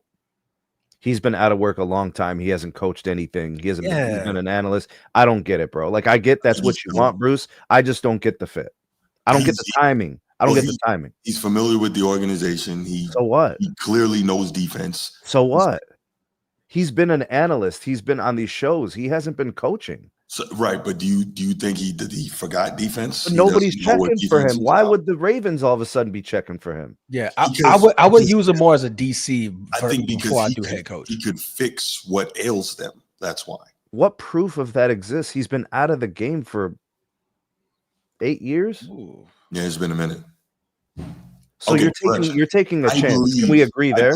Yes, absolutely. Okay. All right. Yeah. Yes. Too much separation. But I believe that he could fix what ails them. But that said, Brian Flores that's the one. Yeah. If I'm the Ravens, I'm like Brian Flores. Hey, big head. Send that text. Hey, big head. What you doing? What you doing? You up? Your girlfriend still over? Right. For sure. For sure. Hey, the Ravens go. Hey, big head. You look good today in your little suit, Brian. Hey, yo, Sean, you my guy, but I don't want to hear anything about. Oh, yeah, full Cali boy, USC. I don't want to hear that. You my guy, though. But I can't hear that from you, bro. Rams. So, anyway, moving right on. I'm not a fan. Are you talking about Matt Patricia? Nah. What he got going on in Ohio State gonna try to keep him close to the cuff. And I just want to throw this out there. Fans can be good evaluators of talent. Players, right? Yeah. We're not good evaluators of coaches. We're not good evaluators of GM. We don't have access to that information. You don't know who's a good coach. You don't know because you don't know what happens on the administrative side.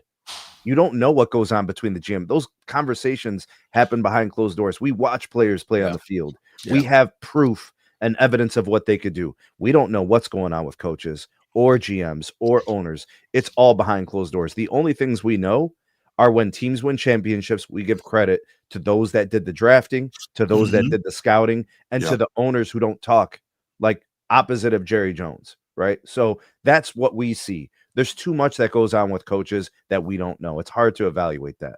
Fair. That's fair. No doubt. All right, let's go ahead and let's take a couple calls on it, man. I would love to hear from you guys in terms of who you think might be a good candidate for this coaching job that we haven't named yet, right? So we've named Bill Belichick. Steve brought up Matt Patricia. YD brought up Bill Belichick. I brought up Rex Ryan. Transformer brought up Brian Flores. I think Transformer so far has the best option. I think Steve said John Gruden. Who said John Gruden or Sean? I think Steve did. Steve did. Yeah. But I tell them they're not going to play for John Gruden. Dude is a racist scumbag. We're not doing that. We're definitely not doing that. Remember they found all those racist emails? That's why he got kicked out the league. He ain't lying. He ain't lying. Yeah. Talking about DeMaurice Smith's lips and all that. Nah, man, get out of here. Not playing for that, though.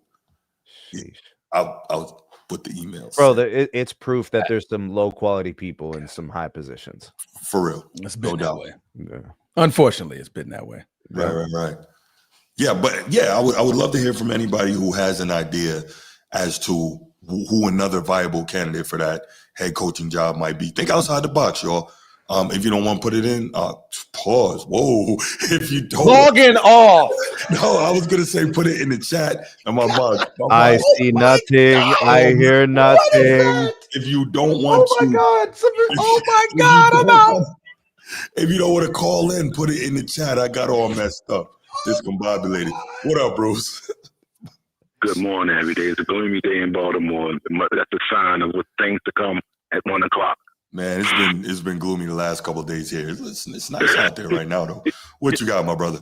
What's going on, Steve? What's going on, Transform? I need Jim tip of the day. Transform up, build leg strength. He can't hear you, man. He's hurting right now. Hey, look at my jersey. I'm going home.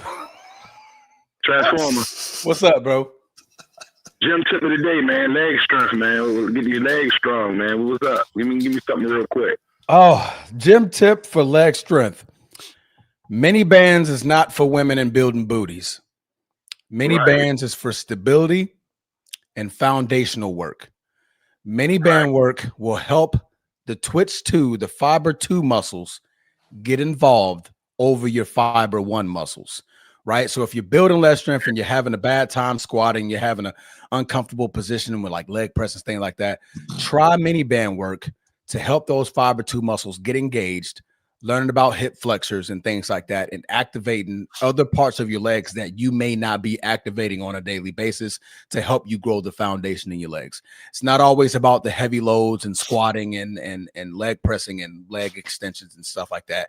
Mini band work helps those other muscles get more involved, get more fired up, get more engaged, because those movements help you overall when it comes to the entire bodybuilding sculpture. You use your legs when you're doing shoulder press. You just don't think about it. You're using legs when you're doing chest press. You just don't think about it. And if you're not using your legs doing those exercises, I'm pretty sure once you start adding that stop reading Steve's comment. When you start adding that into your repertoire, then your strength gains are going to be so much more in the positive direction when you start activating your legs, man. So mini bands is not only for women and building booties. They're also great for building the foundation of your legs. Go ahead. All right, my man. I appreciate it. I say do squat. I say do squat. Bro. Front squat. Yes, sir. Front squat. How you doing? You say what was that, Sneed? I'm sorry. What did you say? Front squats all day. If you're trying to really strengthen your legs and your core, front squats all day. Quad games will be massive on front squats. Yes, absolutely. Hey, Sneed, I hear they talking about you look like a mob boss up there, Sneed. That was Coach T, bro. Yeah, he was like, you mean which part of the outfit or the commission? You know. You got New York now. You know, Al Capone. Represent, bro. Represent. You know, Luciano Capone. But hey, man, listen. Today is the day Harbaugh get fired. The weather is calling for it. It's gloomy. I think LA gonna come in and whoop our ass, and this is the day. That's the Rams today. Oh, hold on, Bruce. Hold on, Brucey, real quick. Do you think the lowest of lows is still to come, or do you think that this is going to be the lowest moment? This is gonna be the lowest moment. I think the LA gonna whoop us. This is going to be the low for the season, meaning we can only go up from here. Yes, this is it. This has got to be the day. It's all lining up. The weather is gloomy. It's rainy. It's just. Now, let me ask you this.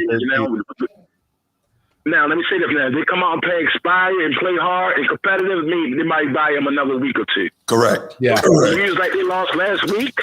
Oh, it's over. You best believe that. It's not going another week. But as far as coaches, Brian, there's only two choices for me, Brian Flores and Rex Ryan. Okay. I heard Transformer say something about Rex Ryan was third. No, Rex Ryan more of a player coach. He's more of a fun guy. I think so, too. I never knew Rex Ryan to be stern. I hear what you're saying, Tom Coughlin. Now, he was like a dictator.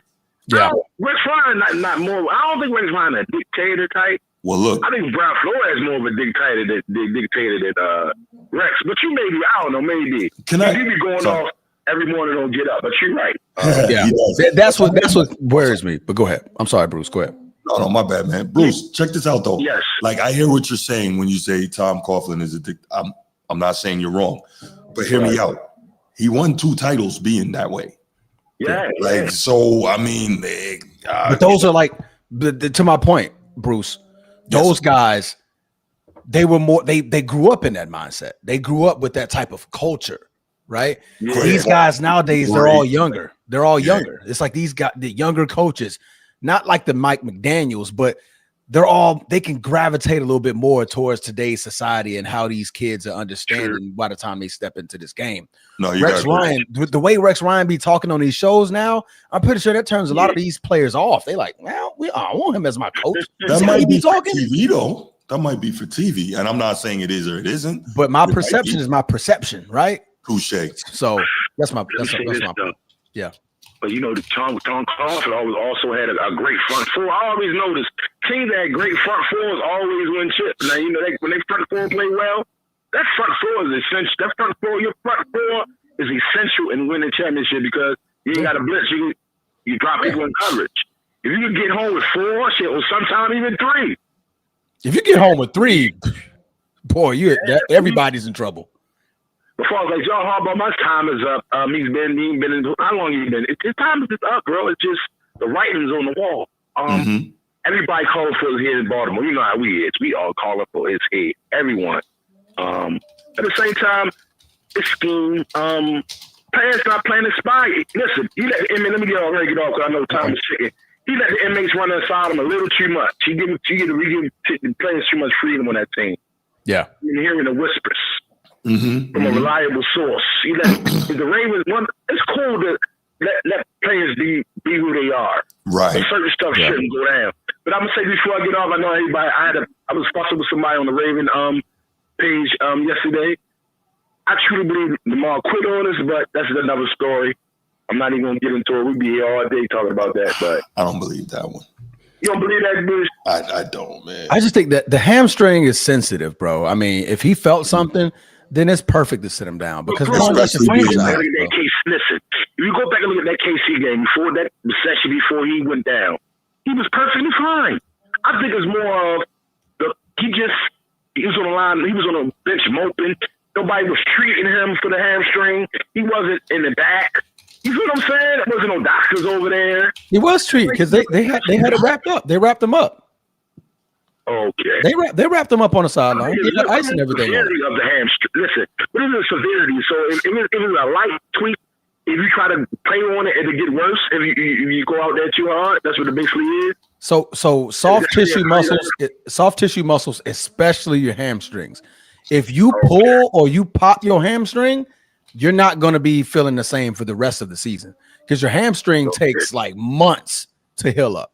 Like that's why you see a lot of players now when they go down, like for Jair Alexander, you know, your corner now. When he was dealing with hamstrings, we had to sit him out for like 2 to 3 weeks. And then even at that 4th to 5th week, you're still kind of like gimpy because it's still there, right? Like it's still there. It's just not fully healed yet. And Lamar needs to be fully healed because even though he's carving up from the pocket, one of his greatest threats is the ability to move. Yeah, he got him. And he has to have that. Even if he's not out there trying to run, he has to be able to if he needs to. And a lot of people don't realize when you're sprinting, your hamstrings are so much engaged. You could pop your hamstring. That's why all the fast dudes pull hammies all the time. Yeah, I'm sorry. Go ahead. No, you made a great point. Yeah. So basically, your hamstring is a nagging injury. It's just easy to retweak. Easy. Oh, very, very. If you pulled it this year, you can pull it again later on in the year. Okay. Yeah. All right, man. Y'all boys have. I probably call back on the Scatterboo. I like those guys. I got an opinion on that too. All right, bro. No doubt. Man. I appreciate you, man. All right, bro. All right, Bruce, good call from Baltimore, Bruce. Always, right? Always. Yeah. Okay, we got a call from Edward. Let's go. Edward, what's going on, my brother? we're gonna make this quick and fast, brother. Yes, sir. You know, we got an hour left before Sunday football game. Yeah. Guys, Bruce, I know you and my brother, y'all double team me Friday. Pause. Great topic. What? Yo, I'm out of here. bro. Yo, what Bruce said before he opened up the phone line was more egregious than what I just said. It was very egregious what I said. Both of you guys are going crazy. Yes. Anyway, but what I'm saying, guys, I'm not ready to believe it yet. As much as this makes me happy, you know, Pittsburgh's number one. As much as this makes me happy, you know, why? I mean, Bruce, take your fan cap off. Sure. You know, take your fan cap off. Why y'all want to give up on Mr. Harbaugh that fast, bro? Just because this one season? It's 18 years. Right. That's one. And Edward, honestly, we all know, well, as Ravens fans, we're all very aware that he would have got fired a long time ago. Lamar Jackson saved his job. Lamar, yeah. So he's been kind of riding borrowed time all this, you know, for like the last 7 years. Yeah. And listen, he did it. Sometimes it's just time for a new voice. And the thing is that no, we cannot. But the thing is, sometimes it's not necessarily just, okay, it's one bad year. It's the fact that he's not at all inspiring this team to compete. We get it if you're losing because you're devastated by injuries. That happens. Like it's the NFL. On the defensive squad, injured. Bruce, your star players. Edward, but they're not even the back. Nobody's competing. Like, you're getting smoked out here. Now, if we come out here and like Bruce said, if we beat the Rams or if we play the Rams tough and lose, we buy them a little more time. But I think it's over. It's over. And that's okay. Sometimes it's time for a change. And when you add that aspect of not only are your team playing uninspired, you're on the wrong side of history right now. Yeah. The Ravens organization is looking at you like, we've never been considered like this on defense. Right. We've never been in this position to where we're giving up 35.4 points per game. We're top 5 all time since the Super Bowl era has begun in points allowed. Defense. Yes. Like, we're on the wrong side of history. So at this point, you know, you gave us a championship in 2013 season. 2013 season. That was roughly 13 years ago. So it's been 13 years. We've tried it. We went through the playoff woes. You get to the playoffs and then you forget that you can run the football. So every year it's been something. It's been something, and you're the head coach of this franchise. And once I start looking at my field and I start looking at my stadium and I realize that my guys aren't competing, and by the third quarter, my entire fan base has left the stadium, but you got to go because now you're messing with my money. Okay. Now you're messing with my money. Okay, you know, when it's like that, yes, that's understandable. So in that case, then us Steelers fans should feel the same way about Mike Tomlin because we haven't won a Super Bowl since, what was that, 08, 09, if I'm not mistaken? No, you shouldn't feel the same way. I thought you were asking. Okay, my bad. No, because that's what I'm saying. And then out of that, I also feel like, wow, he never had a 500, always been 500 in the regular season, but as soon as we get to the playoffs, we get knocked out the first round. Should I be feeling like how you guys feeling about Jim Harbaugh? No, and I'm about to tell you what. I would disagree. Yeah, go ahead. Harbaugh. Yeah, first of all, he being Mike Tomlin has been saddled with a terrible quarterback situation for about the last decade, right? Yeah, they haven't drafted him a good quarterback. They haven't traded for a good quarterback. They finally got a half decent quarterback, and he's a shell of his once, you know, legendary level greatness. DJ Kelly, keep going. They let Big Ben Roethlisberger stay too long, about 4 or 5 years too long when he couldn't play anymore. And so that's the difference. Your guy Mike Tomlin has made chicken crap into chicken soup. You know what I'm saying? He has worked miracles. Yeah, so he's worked miracles for that team that shouldn't have been as competitive as they have been all these years. And so that's why I'm saying that. Imagine, I hate to say this, but imagine if Lamar Jackson was the quarterback of the Steelers. They probably would have had like 3 more chips by now. But see, you guys haven't been blessed with that. So I think that's what the difference is, why you should not feel the same way. Yeah. If I got the MVP, I shouldn't be on the wrong side of history. Facts. Yeah. That's I agree with that. Man, God, man, this is shit. Now, I mean, now I'm thinking about. Now I know this is another topic, but look at the Jets head coach. They on the projected going 0-6. Oof. I just hope they don't fire him. I hope he gets another year. Because I mean, remember what did how many games did Detroit win in Dan Campbell's first year? 3. You know, somewhere around there, man. Somewhere around there. Yeah, well, somewhere around there. But I'm just saying. I mean, like, and then not only that, man. Look, man. I thought I did have Dark Horse as the most improved and win most improved this year, just in case. Even though I know that they are in the same, in that same conference with the Buffalo Bills. I really thought Justin Jefferson would do better, but apparently he's not. So he Justin Fields. Justin Fields. It's a wrap. That's why I said. That's I thought rough, that man. he was That's why I said Dark Horse, bro. I said Dark Horse because he got. It's dark as a motherfucker over there. They got a good. Yeah, it's very dark cloud over there, but yeah, that's all, man. But anyway, guys, we gotta keep the show rocking and rolling, man. Great show. All right, brother. I appreciate the call, man. All right, always. You be you. You be you. You be you. Water. All right.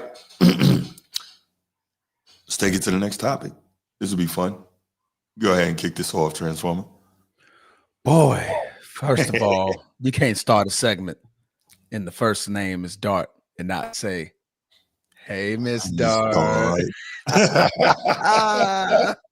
No doubt. You can't start it off without saying, "Hey, Miss Dart." So the Giants have been topic of discussion, topic of conversation. Yes, sir. Topic of a lot of NFL tabloids. Yeah. Why? Not because they're 2-4. That's a losing record, right, Bruce? Right. Yes, it is. Not because of Mrs. Dart, unfortunately. It's not because of Mrs. Dart, right? No. Unfortunately, Bruce. It's because her son, Jackson Dart, and the running back who was actually the second string running back this season, Cam Scatterbull, are taking the Giants over by storm to the point where you have your head coach running and cursing at doctors. Yeah, cursing everybody and their mama out to get you back on the field. That's right. ASAP Rocky. Yes, sir. You have Russell Wilson as your backup quarterback. You have Jameis Winston as your third string quarterback. These two the backup, but go ahead. Agreed. So you have those two guys as your backup. So you think I could go a drive without my starting quarterback because I got those two, right? Absolutely not. Brian Daboll is cursing everybody and their mama out to get his quarterback back on the field. So Jackson Dart and Cam Scatterbull are enlightening a different energy in the New York Giants that hasn't been there since the Eli Manning, Tom Coughlin days has been done. And this has been about a decade of just pure agony if you're the New York Giants. You tried they did have that 1 year where they won a playoff game with Daniel Jones. Pre-Indiana Jones, Yeah, pre-Indiana Jones. So at this point, it was Danny Dimes. That was Danny Dimes that took him to their first playoff game. But after that, it's just been all downhill from there. And then before that, one season, and that was the pay me season. I think that's more so why you saw that, the pay me season. That the Giants have been in turmoil. But now there is cause to pause when you're looking at the growth of the New York Giants. So are the New York Giants back? No. I'm not going to say back to getting in their winning ways because they now have their starting quarterback and they have a very nice partner with him behind him in Cam Scatterbull. Scatterbull. No, they're not. But they are, as Steve said, they're a much more fun watch. Yeah. I think, part of what we got to remember here, and you know this, you're old enough to remember Linsanity, right? Yeah. Jeremy Lin, right. Yeah, in New York. Yeah. Exactly. I bring that up because we know that New York City, the media capital of the world, can blow anything up and make it incredible, right? We should, I guess, if we put the Format Podcast and we put some like We put some fake backgrounds with, Empire State Building. We had like 50 million viewers tomorrow and whatnot, right? New York City can make things, I know, right? New York City can make things blow. The hyperbolic nature of the New York media is crazy. Yeah. And New York fans, once they grab onto something, until you prove to them that it's not worthy of them holding, they are going to hold it and lift it up, right? And so I think that's what we're seeing. You're seeing Jackson Dart, I miss Dart, and we're seeing Cam Scatterbo, and they're bringing, neither of them are superstars, right? But they're bringing a kind of new, a bit of like an energy boost and a bit of fire that we haven't seen, to your point, with the Giants in a while, right? And that's helping, right? Like Scatterbo is a damn caveman, if we're honest, right? Yeah. He runs mad all the time. and unfortunately, I don't know that his career is going to last too long because he doesn't understand getting out of bounds. He'd rather try to truck somebody in. Yeah. He's really not that big. He's like 5'9", 215, 220. So, I mean, this is the NFL now. This is not the Big 12 anymore. But the point I'm trying to make is, he's listed at 5'11", but I think he's short. Okay, pardon me. I think he's about 5'10". He's a good player, right? I think right now he's like, 10th in rushing yards, tied for second in touchdowns. Let's see. So he's bringing that energy, that aggressiveness, and right now he's the heart of the team, which is crazy. They love him in New York. They love him. He's a Cali guy too, but they love him, right? Yeah. And so it's awesome to see. And then what's my man's name? Jackson Dart. He kind of got a swag that, if we're honest, a lot of young white quarterbacks don't really have, right? And so that take you a long way in New York. Now, you have to be able to play, of course, right? Correct. But he's kind of got a swag. He's got an energy about him. And he's going out there and doing his thing. And between the two of them, they've won a couple games in a row. They beat the champs. Now the champs are, obviously, severely depleted, right? Scatterbo ran, I think, for 99 yards in that game. He was going up the gut, but there was no Jordan Davis, right? So that'll help a lot, right? That'll do it. That will do it. Yeah. And so, you look at these things, you take the context into it, you say neither one is superstars. Nobody's saying they're going to win the Super Bowl or anything this year or maybe ever, but it's a nice story. It's not nice Jordan Davis, the other guy, the Georgia boy. Not Jordan Davis. The Georgia boy. Yeah, well, they're both Georgia boys, but I know who you're talking about. Crap. I said the wrong one. The guy who's like the superstar defensive tackle. The spitter. Yes, the spitter, correct. The spitter. But go ahead. I'm sorry. I didn't mean to cut you short. Go ahead. Yes, King of the Chat. We know how much swag you have, and we appreciate that. You got that vicious comb over too. But anyway, no, but in all seriousness, when you kind of have certain elements come together and they come together in New York City, it means a lot. And so, I think that's what we're seeing here. But it's exciting because now every week people want to tune in. They want to see, okay, what's Jackson Dart and Bam Bam Scatterbo going to do next? You know what I mean? Yeah. I mean, it's the energy is what you need, because right now, I mean, you're 2-4, so it's not like, okay, yeah, we're fighting to get in the playoffs. We are a playoff contending team. You're not. The Eagles are still in that division. The Cowboys are still ahead of you in that division, and they have relatively easier schedules. But for the future, are you excited about your future? That's why, if I'm a New York fan, I'm getting a little hype. I'm like, yo, look, we finally got it. You got to realize they just beat the reigning Super Bowl champions. That's huge. And that's huge. In prime time. That's without Malik Neighbors, without my number one receiver. So I think for every franchise, you want these 4 things to happen. You want your quarterback. That's number 1, right? And you want your quarterback to have a number 1 target. That's number 2. You also want to have somebody you could turn around and hand the ball off to. That's number 3. But on the other side of the team, you want a defensive front line that's filled with superstars that can go get you the ball back and give you more opportunities. And that's exactly what they were doing yesterday. I mean, not yesterday, but Monday night, getting him more opportunities to go down there and score. So once you have all 4 of those positions locked in, and they're all young, they're all in their early 20s, you're excited as a New York Giants fan. You're like, right. Okay, this is the direction I want to see the team to go. Don't have to be a winning season. We don't have to make the playoffs. But are we competing, John Harbaugh? Are we competing in these games, getting some quality wins, not leaning our heads down? And with a rookie quarterback, they're doing just that thing. So the Dart Scatterbo era could be Scatterbooish. It could be a dart in the right direction. It could be the giant that's once was little, right? The little giants that are growing back. Go. So for sure. This I mean, they're could be going to need a exciting. lot more around them, I think, but nobody's saying that these two are going to lift the team up and take them to never before seen heights. We're not. No. But you want to see pieces. Cool story. Yeah, you want to see some pieces that are glued that you're not paying yet. I want to see guys that I'm not paying yet. For sure. Go out there, compete, and really do one. And I believe once they get Malik Neighbors back into that team, they're going to be right there. And I got to say, I also want to see more of Bo Collins, rookie wide receiver. Go Irish. Thank you. Fuck. I don't think he was even mentioned last night on Monday night. And yet you freaking mentioning Bo Collins. Did he even have a catch? Did he have a catch? He didn't even have a catch, Bruce. What? He didn't even have a catch. I'm just saying. Jalen Hyatt, who they finally getting, he finally got some targets and got some passes. So that's a good thing. What he played for Tennessee? He played for Tennessee. Tennessee.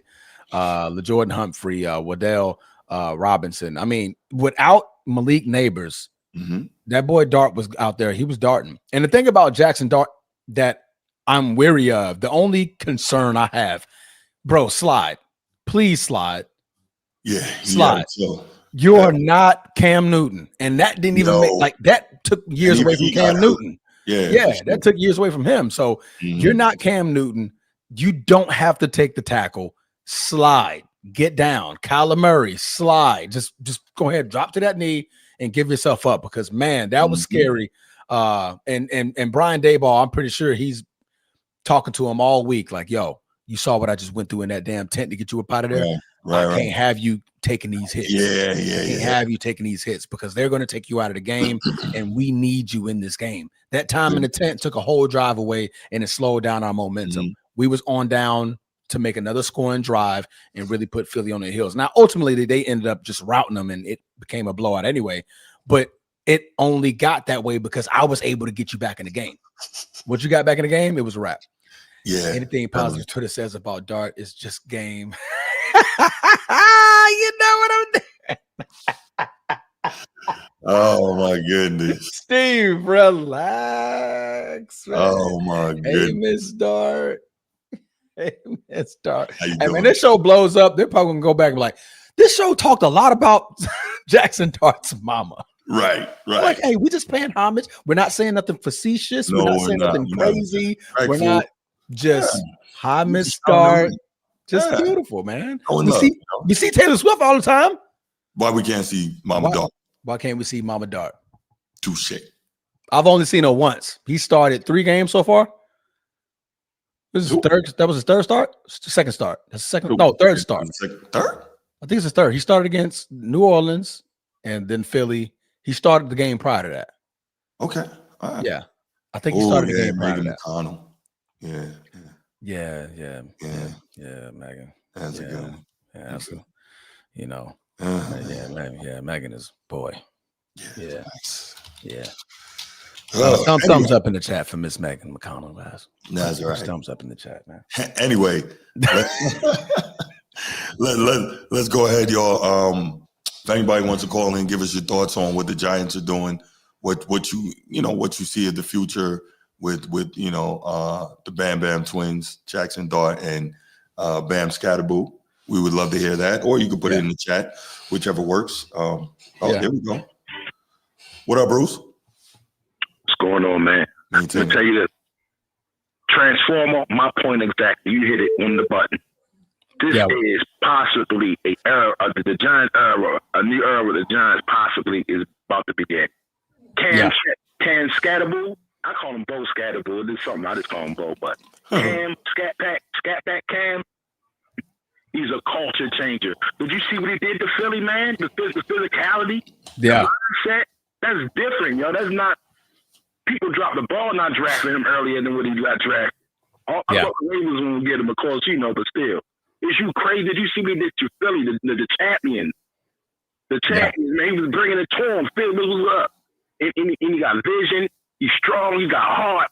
And he bringing the pain, like Michael Irvin saying. Yeah, but he got to chill with that before he gets hurt, though. Hey, Scatterby bringing the pain, bro. He bringing the Shorty is the absolute dog, bro. He bringing the pain against Philly, man. He was knocking linebackers over, giving them that headache game. That's what I'm start calling them, headache game. Like, damn, yeah, he was definitely he bringing. He ain't gonna, hey, everybody keeps talking about he ain't gonna last longer, but this maybe what, like you say, Bruce, maybe this is all our purpose for him. You know what I mean? He bringing it for the Giants. Like, man, the Giants will be dangerous, even on defense. Brian Burns, Dexter Lawrence. It's not a game. For sure. He was out. I don't think they got really nothing on the outside, but he shot. Oh, Jackson Dart, a culture changer. Now, hard, tough as nails. Yeah. The boy is tough as nails, boy. The boy tough. It's not a game. We seeing it unfold. We seeing it unfold in live time. It's crazy, man. Like Cam Scatterby, man, he throw back from the old guard, man. He the old cloth. Yeah. Like, just like a bruiser. He's a bruiser. Yes. Yeah. Like I'm looking to take contact. But we also want to see him. We love the way he plays, but we want to see him play for a minute, right? Guys who play like him generally don't last long. That's the only problem. I mean, shit, nowadays quarterbacks don't last long anyway, Bruce. They get about 4 or 5 years before it's over. Talking about what we done seen when he was at Arizona State last year in the playoffs. In the playoffs, no, believe me, I'm with you. I'm with you. Yeah, that's what turned me into a fan when I saw that. I'm just saying, I want to see him, play as long as he can play. Yeah. Man, that man, all right, man. He hard. He got iron head. That's what I'm starting calling. He the new iron head. Remember iron head? Yeah, Craig Haywood. Yeah. Craig Haywood. He the new iron head. Y'all, Mike Allstott. Remember he got that cloth, bro. Mike Allstott Jr. You're in good hands. Well, yes. And Jackson Dart, man, the kid showed grit, man. The kid is good. Well, we gotta see how good he is, right? Grit and physicality. We're talking about but goddamn, You've been playing well since he started. He was shaky last game. What are you talking about, Bruce? But there's a but. Yes, we have to see how good he really is in terms of. Now, don't get me wrong. That's going to take some time. Well, but Bruce, it's easy when you're dealing with rookies and there's no tape on them. We're going to see as time progresses. Listen, no, I know I ain't gonna be good. Look, it's improvision. He getting up out of there. He ain't one of those stiff guys back there. Yeah, he got juice in him. He getting up out of there. He gonna run. He got wheels. He got wheels. And he got attentiveness. And we'll stop that. We'll find out, man. It's way too early to see him as We just gotta wait. Bruce, you stop. All right, man. Hey, man. I know you're probably going to the next topic. I ain't gonna hold your boys up. But stop that, Bruce. The kid showed you what he can do on Thursday night, Bruce. We don't know yet. That's all I'm saying. There's plenty of time left. We'll find out. God. Man, the boy's so good. You got the coach running into the damn tent, man. Talking about, boy, hurry up and get up out here. Hey, man. Okay. Hey, man. All right, man. Stop that, Bruce. You're right. Something, man. Yeah. Cut the crap, man. The kid showed you what he can do. Everything in life has two sides, man. All right, man. Bye, man. All right, brother. Bruce, they're gonna go for it. Objective. They're gonna go for it. They got to go for it. There's only a minute 14 left, and they're down by 2. They got to get in field goal range to try and win this. I thought they was gonna try to shred the mold of the new kick. Right, Steve. What's going on through the chat? Oh, they're going for it. And he's got to get sacked. Oh my gosh, it's over. Yeah, he just got sacked. He got the game on too. Oh yeah, and that's it. Denver's gonna win it. The Jets finally had a chance to win, and I would have tried to kick it. Not against that defense. I'm going. Why didn't he try to take off though? If there was nothing downfield, we know he's got the wheels. Why didn't he? Let me see this. Because the middle clogged up. I didn't see if he got pressure up the middle. Yeah, he couldn't go nowhere. He couldn't went nowhere. He would have walked right into his lineman. No, he could have stepped up to the right. Look at it. There. If he climbed the pocket, Twizzler. Yes, he has to learn how to manage the pocket better. That was tough. But you're going to run into your lineman. No. He could have. That wasn't a lot of room as y'all think it was, bro. It was. Fast time like that? A guy like Fields? There you go. A guy like Fields? He don't take much time to ramp up speed-wise. Bro. If he climbs the pocket. Thank you. I think Let me go. I'm going to look at this replay. I got YouTube. Well, you know I'm calling just disagree with you, bro. We're not going to agree on this. Disagreement gang. I know it. What you got on the topic, King of the Chat? First off, shout out Sneed. I was cheering for him in the chat. We don't have to get too deep, but I was cheering for him. Now, shout out Brucey for calling Cam Scattaboo. He was right. I can't remember. Wait a minute. I called Cam Scattaboo too, man. Yeah, I even did a short on it.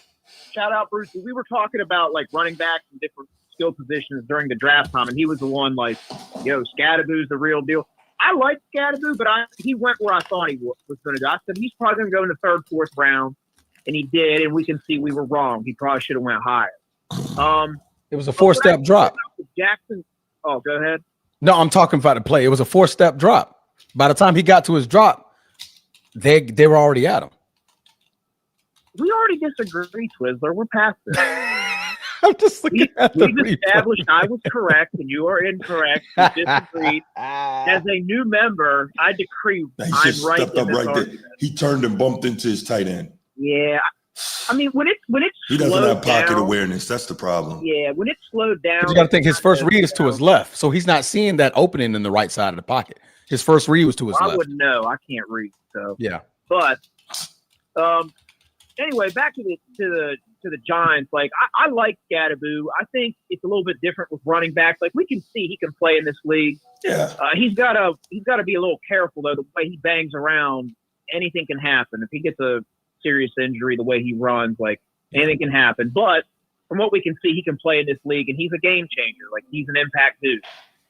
But the Jackson Dart thing, like it looks good right now. Right. And I agree. It's like, sure, we could give the guy his due when he does what he needs to do. There's nothing wrong with that. But correct. Does this mean the Giants are back in that Dart is the future? We got to pump the brakes on rookie QB. We do this way too much where it's like we see a couple games and like Dart, okay, he's got a little swag. He makes people feel good because he's a cool white boy. But it's like we crown rookie quarterbacks all the time. Yes. And then in year 2, we see this struggle session, this drop off. And then by year 3, it's like now we can kind of see like once the defense catches up to these young guys who don't have tape, once the defense catches up, what's the reaction from the quarterback? Like, how does he progress now that the defense has caught up to him? Like, what adjustments does he make? It's like this cat and mouse game where it's like, when you don't have film, the quarterback has the advantage. Year 2, we see sophomore slumps because the defense now has film. They have more of an advantage. Exactly. How does the quarterback then return serve once the defense kind of shows, we got film on you? It's nothing. It's not hating. It's just an observation from a lot of evidence we've seen with these rookies. It looks cool now because it's New York. It's the flashing lights, and the kid's got a little swagger. I give all that. But at the same time, it's like, is he doing things, beating Philly this year? That's a great achievement. But at the same time, we'd have to take a step back and be like, this ain't the same Philly right there. Philly's got some issues. Yeah. It's a big win. But at the same time, it's like the long term of Dart, it's fun right now, but it's like, let's pump the brake on some of these emotions with young rookie quarterbacks. Let's see how this goes throughout the season. Let's get into year 2 and really evaluate how a rookie quarterback progresses or doesn't progress. Like we all were singing praises of CJ Stroud 2 years ago. That's right. And he deserved it. And then we came and see the sophomore year. It's like, but that had a lot to do with the injuries, though. But I agree. Go ahead. Well, that also kind of goes into some of the evaluation. At least some people, if you remember back when he was at Ohio State, that was kind of a discussion point with him, where it's like mechanics are good, but he's a fragile guy. He's not, you know what I mean? He's more fragile. He's had injuries, and then like last year with Daniels. Phenomenal year. He rightfully got his credit, but now we're seeing this year, it's like, he's not playing at that level right now. And that's not the final chapter on him, but that's where I'm saying with Dart, he's a rookie QB. You think over time when we see this cycle, we would kind of adjust to it and like instead of getting super excited and like, oh, Dart's the next thing, it's like, well, let's just pump the brakes and wait a little bit. And it's nothing against Dart. Nobody's rooting against him. But it's just, this is the reality of the NFL. This is what quarterbacks go through. But yeah, those were my thoughts. Scadamoo's legit, man. Like he's a game changer in this league. I didn't see him popping off like this, but dude's tough, and Dart's doing his job for right now. Right. But I don't know if this means like, he's a top 10 quarterback now just because we've seen a few games. No. I don't think nobody's saying that. No, we're not saying that. My thing is about the New York Giants.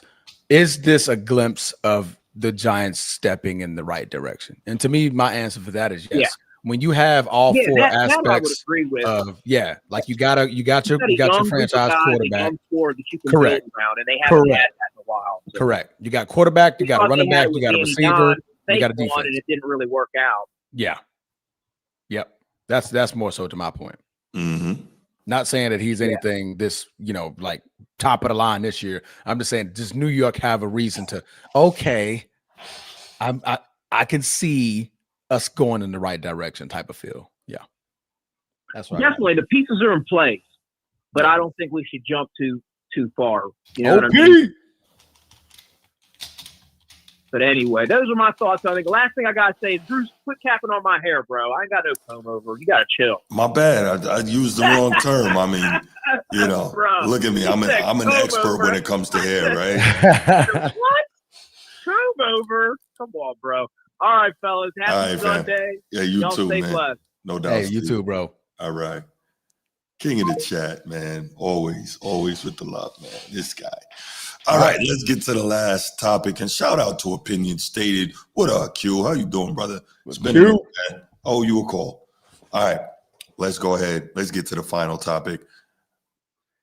Can I open this? Go ahead. All right, cool. I'm just so y'all know one of the things that drives me crazy is how in the NFL and the NBA, how in the NBA we hear so many of these younger players, and unfortunately, I guess kind of in modern Western society overall, like the younger people, I know I sound mad old when I say that, but it is what it is. The younger people often lack general respect for the generations that preceded them, right? Especially nowadays. I don't know what that stems from, but it's just a lack of what the people that came before them did, how they paved the way for them, and what's going on with them, right? Yeah. And it's almost like in order to I always say this, in order to prop up our own achievements, we must denigrate those that came before. I'm not even paying attention. We must denigrate those that came before. And we see this most in the NBA, right? We see this from people who say things like, I fell asleep at the wax museum and stuff like that, right? These are the type of things that we hear when we utilize the previous generations to analogize what's happening now. Yeah. And then we hear things from the younger generation, not just like I fell asleep at the wax museum, but calling previous players plumbers and firemen and this type of ridiculousness, right? So anyway, first of all, let me digress a quick second. I never understood this get off my lawn thing, right? If I take time, cut my lawn, manicure my lawn, de-weed my lawn, seed my lawn, all that, I got a pretty nice looking lawn, right? And I'm out here chilling. And some kids running by just trampling my lawn with no disregard for the work I put into it, the money, the time, etc. Why shouldn't I say, get the hell off my lawn? I mean, can you explain that to me, Transfer? You're a little younger than me. You're not letting the plane land on that one, bro. It's just, you only see it from older individuals. Like the get off my lawn, you simply see it like comedy and cartoons is always the old guy. So that's more of a reference. Get off my lawn. Get off my lawn. Right. It's just basically a joke. It's like, so it's not a serious thing. No, it's not a serious. I mean, because if I could be young, man, get off my lawn. But I had a super pretty lawn like that, I'll be damned if I let some kids come trample on my damn. I'll be like, look, unless your parents want to send you over here to work on this lawn, get the hell off of it and stay off it. But that's boom. The old timers definitely used to run us off the grass back in the day. Because it's just more so their that time and their money and put into keeping that lawn nice, man. I'm just saying. Man. Anyway, so I digress. But we hear a lot of that, disrespect to the previous generations from the younger generations. And I would always say, you don't see this in the other sports like you see it in the NBA. And shout out to my main man, Nino Action Jack. He told me this a while ago. He said this on the show, I believe. You're starting to see that bleed over into the NFL. And I was like, nah, you don't really see it like that. And unfortunately, here we go. We are seeing it now. And it's really bothersome. I ain't gonna lie. Like, it burns me up, the disrespect. But we have one of the OGs, Michael Irvin, one of the greatest receivers of all time. He caught wind of it, and he took care of business. Before I play the clip, Transformer. Crip. Right. Before I play the clip, Transformer, man, what were some of your thoughts on, and we'll play it, but what were some of your thoughts on, how that went down, the comments that were made, and how Michael Irvin reacted? Everybody has a podcast. Everybody has a mic. Everybody has a camera. And when you're trying to do this podcast thing, right, and you're around a group of alpha males in a room, you try your hardest to stand out as the bigger alpha. Sometimes you say things that without hindsight, you're like, damn, I wish I wouldn't have said something like that. And now we're getting to the era where it's just foaming at the mouth on say whatever the fuck is on the top of my mind. Sure. Right. Without thought process, without thinking through it clearly. Like what was said to make Michael Irvin react like that, dude wasn't even thinking clearly, because he didn't even think about the Olympians that were like actual stars in the NFL that were competing in the Olympics, that were in these 100-meter relays, 200-meter relays, and things of that nature, like real deal sprinter, real deal fast guys. But still, during that era of those same fast guys, the guy who ran a 4.6 ended up being the greatest receiver of all time. So his lack of understanding and knowledge of what was the game back then and trying to compare it to now is doing everything that he's saying a disservice, because it don't even make sense, right? None of it makes sense. You're saying that, Deion Sanders, I would love to see him try to cover Justin Jefferson or Chad Ochocinco and stuff like that right now. What makes you think he couldn't? He had one of the fastest combine times. He was one of the fastest in his league at that time. So they're not going to out sprint him. Justin Jefferson ain't fast. He's a great route runner. Yeah, a technician. He's a technician. Deion Sanders was that. He knew what you were doing before you were doing it. He's looking at your feet like, oh, I know what route he's running. I know how his gait is going to open up. Like Deion Sanders, when you hear Deion Sanders truly talk about the cornerback position, he's talking about things that an NFL player is not even thinking about. Look at his shoulders. All right, now look at it, the way his hips is. When he tries to take that first step, his gait can only take him this way. So if I jam him right there, if I put my hand on him right, he can't go anywhere past that. Now he has to regather his speed to get up the top speed. Me, I already know what you're doing. So I can already beat you to the punch. It's things like that. You don't have to be fast to be a good receiver. Justin Ross broke the combine record, the fastest time. Where's Justin? Anybody can tell me without going on Google and tell me where Justin Ross is? Last I heard, he was in Cincinnati. I don't know since. I think that's where he got drafted. Ever since then, I haven't heard from him. Right. So being fast isn't the end all be all, man. The technique and things like that. Like now, if he can go back and probably looking at that video, he's probably, damn, I probably shouldn't have said it like that. Now, if he reworded I would have just liked to see, how Deion react to the generation nowadays where there's not the hand check. I mean, not hand checking, but they can't really physically touch the receivers nowadays. I wonder how Deion Sanders would have still, been as great as he was. He would have probably worded it like that. Yeah, then we're having a different conversation. Totally different conversation. But you're saying like, man, he ain't gonna come on these fast dudes these days. Like, it's not all about being fast, but Michael Irvin's gonna dig into that ass. Let's go. Pause. Because he did. I mean, Michael Irvin, boy. I mean, you would have thought he went in the back, got some of that, and started cooking. Started cooking. All right. I think his phone or whatever he was recording with said, sorry, hot battery. You put me in the refrigerator, cool me down.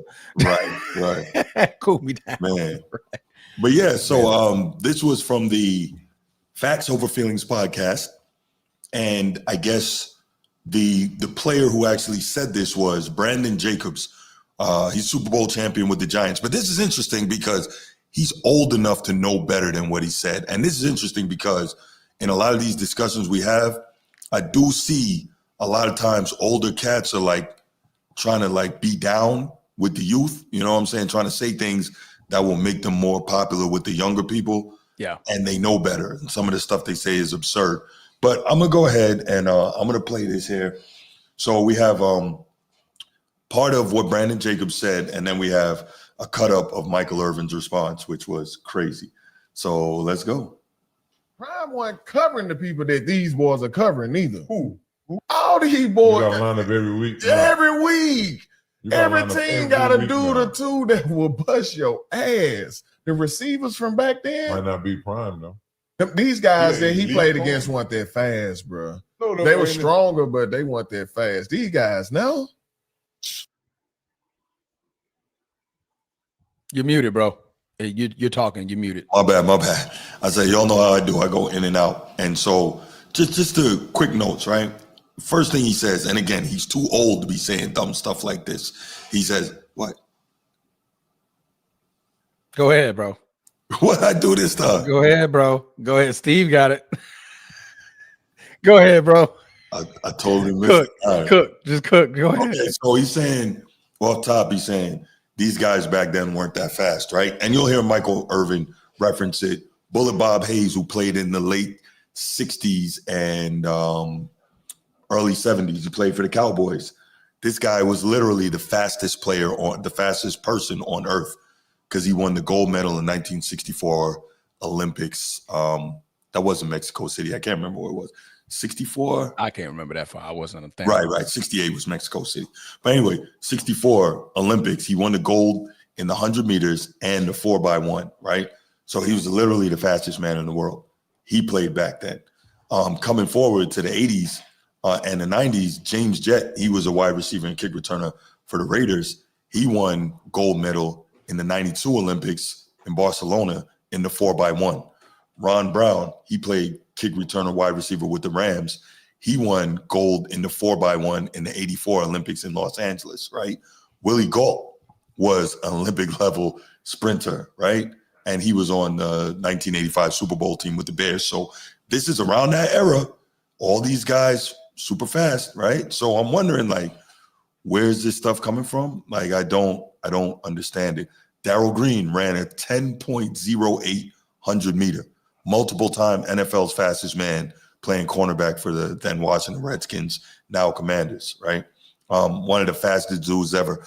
Rod Woodson, one of the fastest dudes in league history, track star at Purdue.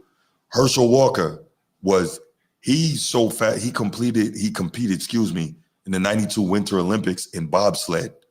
Now, you as an athlete and a trainer, you know what type of explosive leg power and speed you have to be an Olympic level bobsledder. Am I making that up, Transformer? Absolutely. Okay. Need to. There you go. Bo Jackson, sub 4.2 speed. He played in Dion's era. So like people just say stuff and I think they don't expect to get checked on it, but it's real absurd. But let's continue with what Brandon Jacobs had to say. Then we'll hear Michael Irvin absolutely put him in the pan and cook him.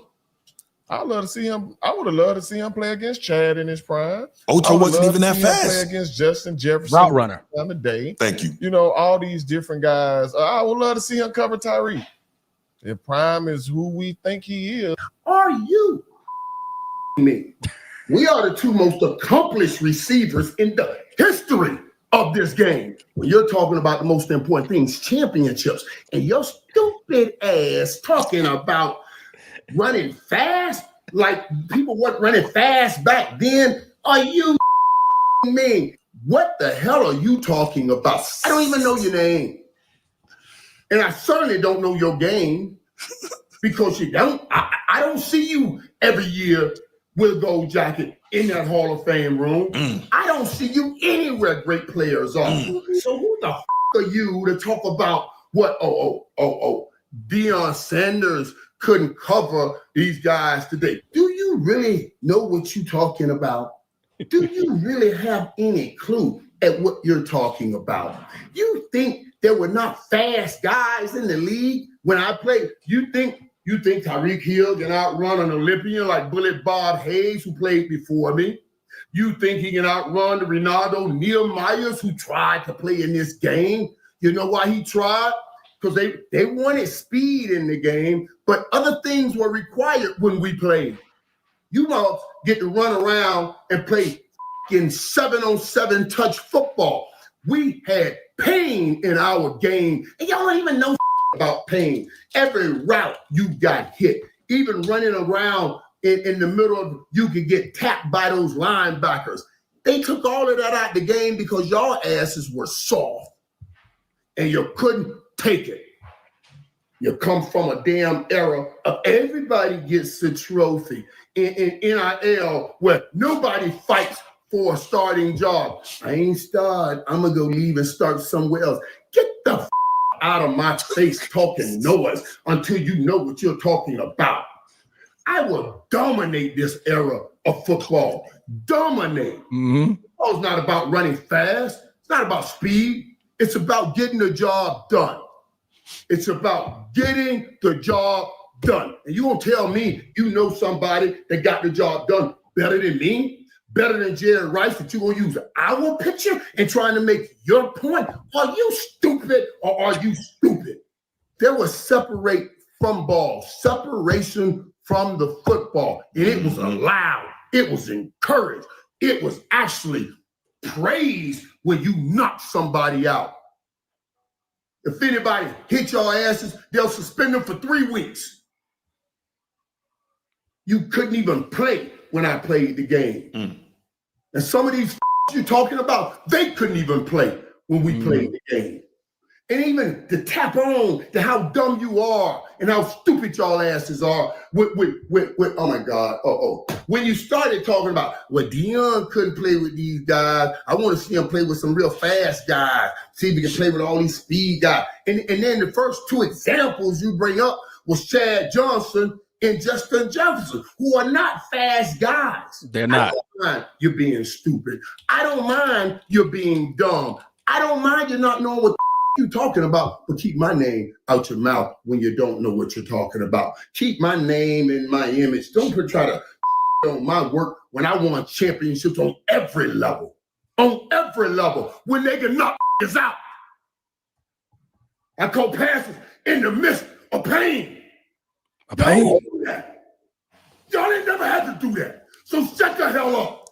You or none of these can play and do the things I did. So shut the hell up. I won championships. That means I went in and made plays where pain lived. Y'all can't do that.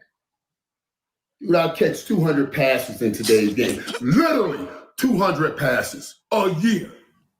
A year. I ain't never catch a pass behind the line of scrimmage in my whole career. All my passes were up the field in the midst of pain.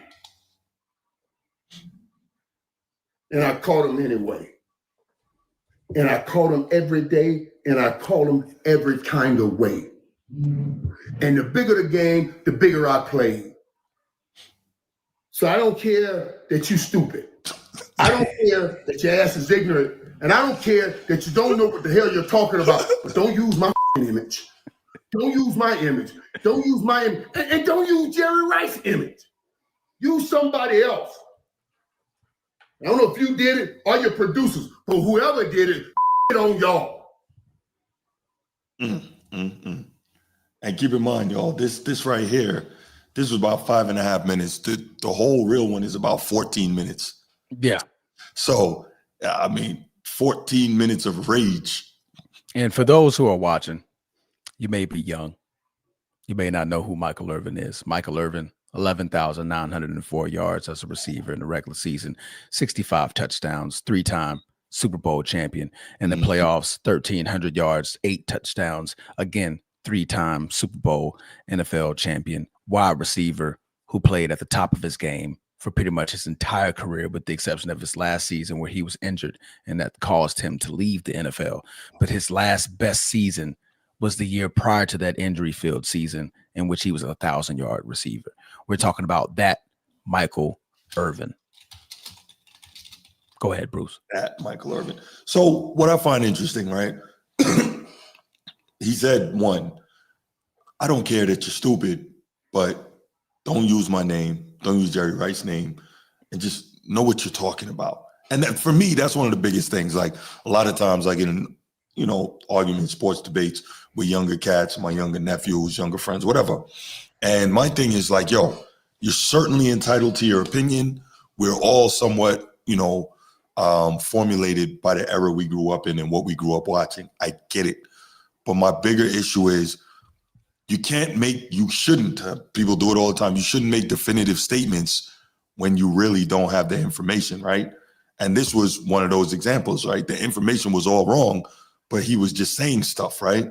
It's like foaming at the mouth. Yeah, it's like when people say, I fell asleep at the wax museum. Well, if you fell asleep at the wax museum, how do you know what you're talking about and what you're denigrating? You clearly didn't pay attention to the lecture. So what are we doing here? How about you just shut up and talk about what you know, which is this era, because you lack the point of reference to compare it to anything that came before, because by your own admission, you weren't paying attention. You fell asleep. You see what I'm saying? Yeah. Like that's my thing. Like when I argue with my nephew, he's 22, 23, whatever. I'm like, yo, at earliest, you could have started watching basketball in like 2010. So how are you arguing with me about the stuff that happened in the 80s and the 90s and the 2000s? You don't have the reference point to make a valid comparison. Like, that seems simple enough, right? Yeah. Unless you're going to tell me, yo, Unc, I went back and I watched these games, blah, blah, blah. This was my opinion based on what I saw. Cool. Now we can have a discussion. But if you didn't do that, well, what do we have to talk about? My experience and my knowledge supersedes yours. What do we have to talk about? And that's, I think, what Michael Irvin got upset about. Yeah, we all want to defend our own errors. I get it. But if you don't have the information, what are you really saying? That's me. Yeah. I'll make this reference. Sure. Research and understanding something comes hand in hand. Yeah. If you don't know what you're talking about, why are you talking? For example, for me, I've been a personal trainer for give or take 13, 14 years. Right. I tore my ACL last year, and right now I'm in physical therapy. So my physical therapist, I go to him and, I let him know like, hey, some of the stuff I understand what you're saying. I'm a personal trainer by trade, but I said, I stopped there and I said, but I'm not finna do your job. This is your job. Your job is in physical therapy. Right. You're here to treat me. Just know I understand terms of what you're saying, but this is your show. Whatever you tell me to do, I'm going to do it, and I'm going to listen because this is your profession. You have the knowledge in areas that I don't about physical therapy. I'm more of a strength training and conditioning coach. That's a difference. So if I don't understand what you're doing, I'm letting you do your job, and I'm going to shut the fuck up. That's more so what Michael Irvin's like. You don't know what we did back then. You don't know the limitations of rules that are hindering these corners and safeties from doing what they're doing to these receivers nowadays. Yeah. Back then, helmet to helmet wasn't a thing. No. If you come across that middle, you getting cracked. Crushed. I can chip you and it don't be called a blindside hit. I can do that's what he say in the midst of pain. If you didn't, these receivers don't get to go through that. You got to let them boys go by. Like, damn, I can't touch them. After 5 yards, I can't touch you. I literally can't touch you. If not, they're going to throw a flag every time. That didn't exist. If you got your helmet knocked off, nobody on the field is looking for a flag. They're looking for you to get your goddamn helmet and get up off the damn field. That's it. That's the only thing they're looking for. So if I don't have the research or understanding, I shouldn't be talking. I shouldn't be talking. Or if not, like, pay respects, like reframe your question or reframe your statement, right? Like, hey, I would have loved to see Deion Sanders play back then against, play against these guys right now. I wonder how it would have turned out. I wonder how it would have turned out. There you go. That's it. Now you're framing a different question. Now you're like, me too. Like, I wonder, Justin Jefferson is a great route runner because I'm not going to call him fast because he's not the fastest. But he's a great route runner. I wonder what Deion's strategy would have been to go against Justin Jefferson, because Justin Jefferson played in the 90s. Those type of players played in the 90s and in the 80s when Deion Sanders was doing his thing. They existed. and he shut them down. He stopped it. They were fast receivers that played in Deion's era. For sure. And they still had a tough time because Deion was fast too. That's right. He could show up to the combine in sweats and shirt and be like, I'm going to just do this little 40 off the clock and boom, I'm out of here. I'm that good, right? Why you think Ocho respects him so much? Even though Ocho talks crap because he's a crap talker, but he respects Prime so much. Because even when they fake line up, freaking Deion pointing at his feet, like, bro, I see what you're doing. And what does Tad always say? Look at his feet. Like, damn, he already know what I'm doing. He already knows what I'm looking at. So his mind, his brilliance at corner is what made him such a great corner. It wasn't the fact that he was the fastest. It's a lot of 4-2, 4-3 corners in the NFL that don't make him great. But it's technique, understanding when can I touch you? When can I throw you off your balance? If I know you're running a slant, what do I need to do to stop you from running a slant? If I know you're running a dig, if I know you're running a 10-yard out, where do I need to be? Am I eyeing the quarterback's eyes? Like, where's my eyes at in the backfield? You know what I mean? Like, so it goes a lot when it comes to what Brandon Jacobs had to say. Because you look at Tyreek Hill. Tyreek Hill was one of the fastest coming into the league. And they put that boy at punt returner because you couldn't run routes. Right. So, what do you think Deion would have did to him? Put him in a blanket. You don't know how to run a route. So I'm going to push you off your spot, and then I'm going to mess up the timing between you and your quarterback. That goes hand in hand with playing corner. It's timing. What does Tom Brady always say? Timing. Be at your spot when I need you to be at your spot because I'm throwing the ball there. I'm not throwing the ball to you. I'm throwing the ball to your spot you're supposed to be at. So if Deion is doing just that, that's what made Deion great. I'm messing up you and your quarterback's timing because you're not on time now. You had to stumble and get back on your route and get there. You're a second off. That quarterback's throwing that ball over the top, and that safety's right there. He's picking you off. Pick. Understanding football, man. Sometimes it's okay to be quiet, and it's okay to take some time and formulate a thought before you speak.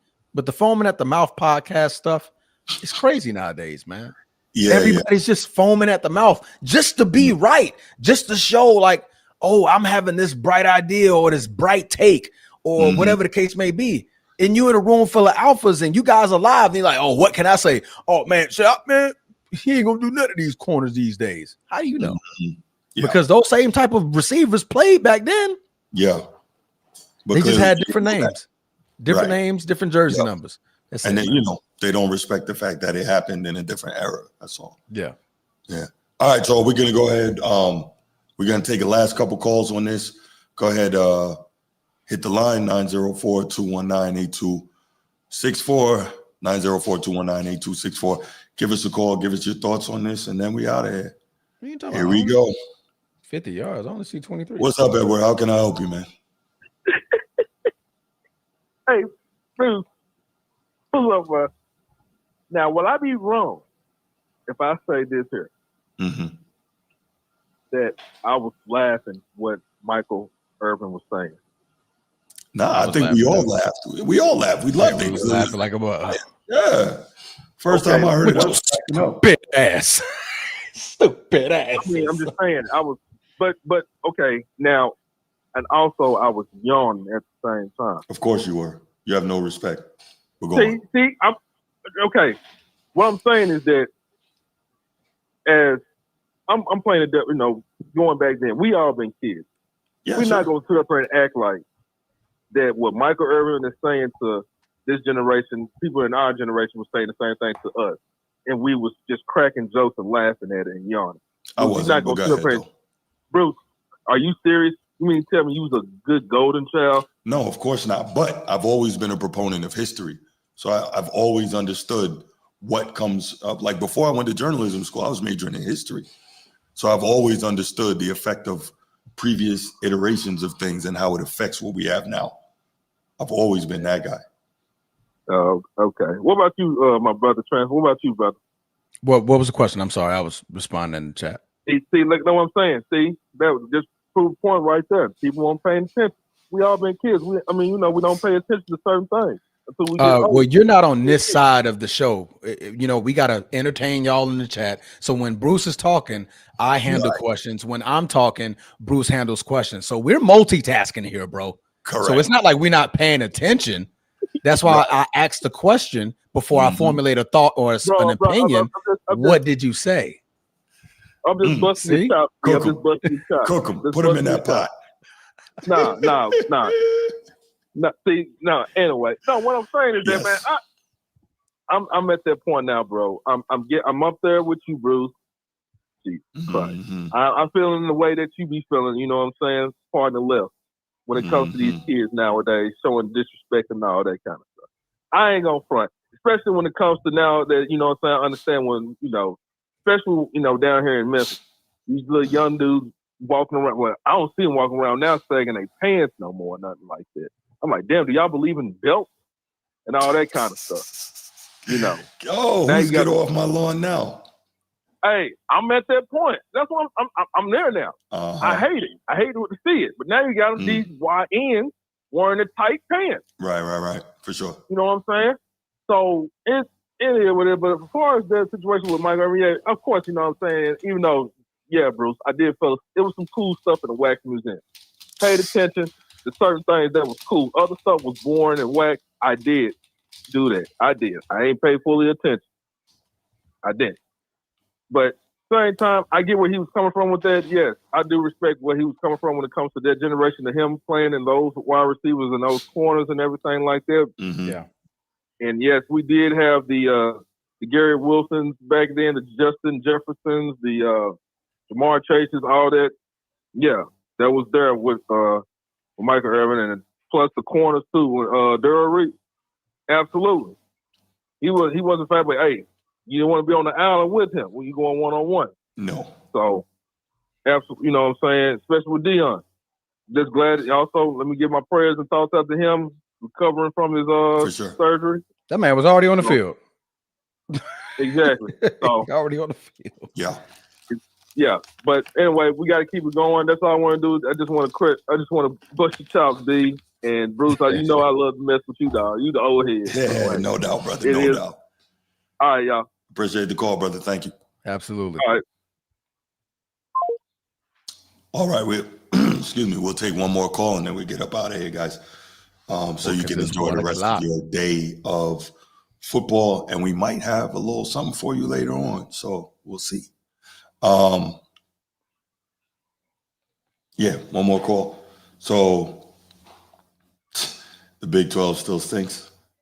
Yeah, Big 12 is not great, but they got Texas Tech, and Texas Tech looks good.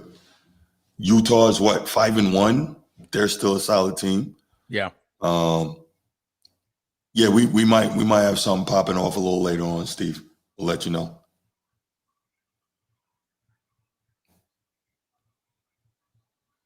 All right. Well, it looks like we're not going to get any more calls on the topic. Because I think we're all doing the same thing. Yeah, I think so too. We're all doing the same thing. Look, man, thank you all so much for joining. I appreciate it as always. You know, make sure you like, share, subscribe, hype. That's the new thing. But first and foremost, make sure y'all share, please. Really appreciate it, man. If every one of you shares this out to 5 people, imagine how fast the channel will grow. Absolutely. We really would appreciate that. And shout out to our 2 new channel members, Steve Splendor, King of the Chat, of course, and my main man, Sneed. So we will work on getting that exclusive content out to you guys sometime this week. So yeah, in the meantime, you know, we're gonna keep pumping it out, man. We do a lot of work during football season. As you can see, we got this show Sunday morning. We have our Monday night weekly recap. We have our Tuesday night college football recap. Then we're right back Wednesday night with our normal Wednesday night show. So yeah, we do a lot, man. And we do it because we love kicking it with y'all. So thank you so much. And yes, Steve, we'll be back, and we out. Peace.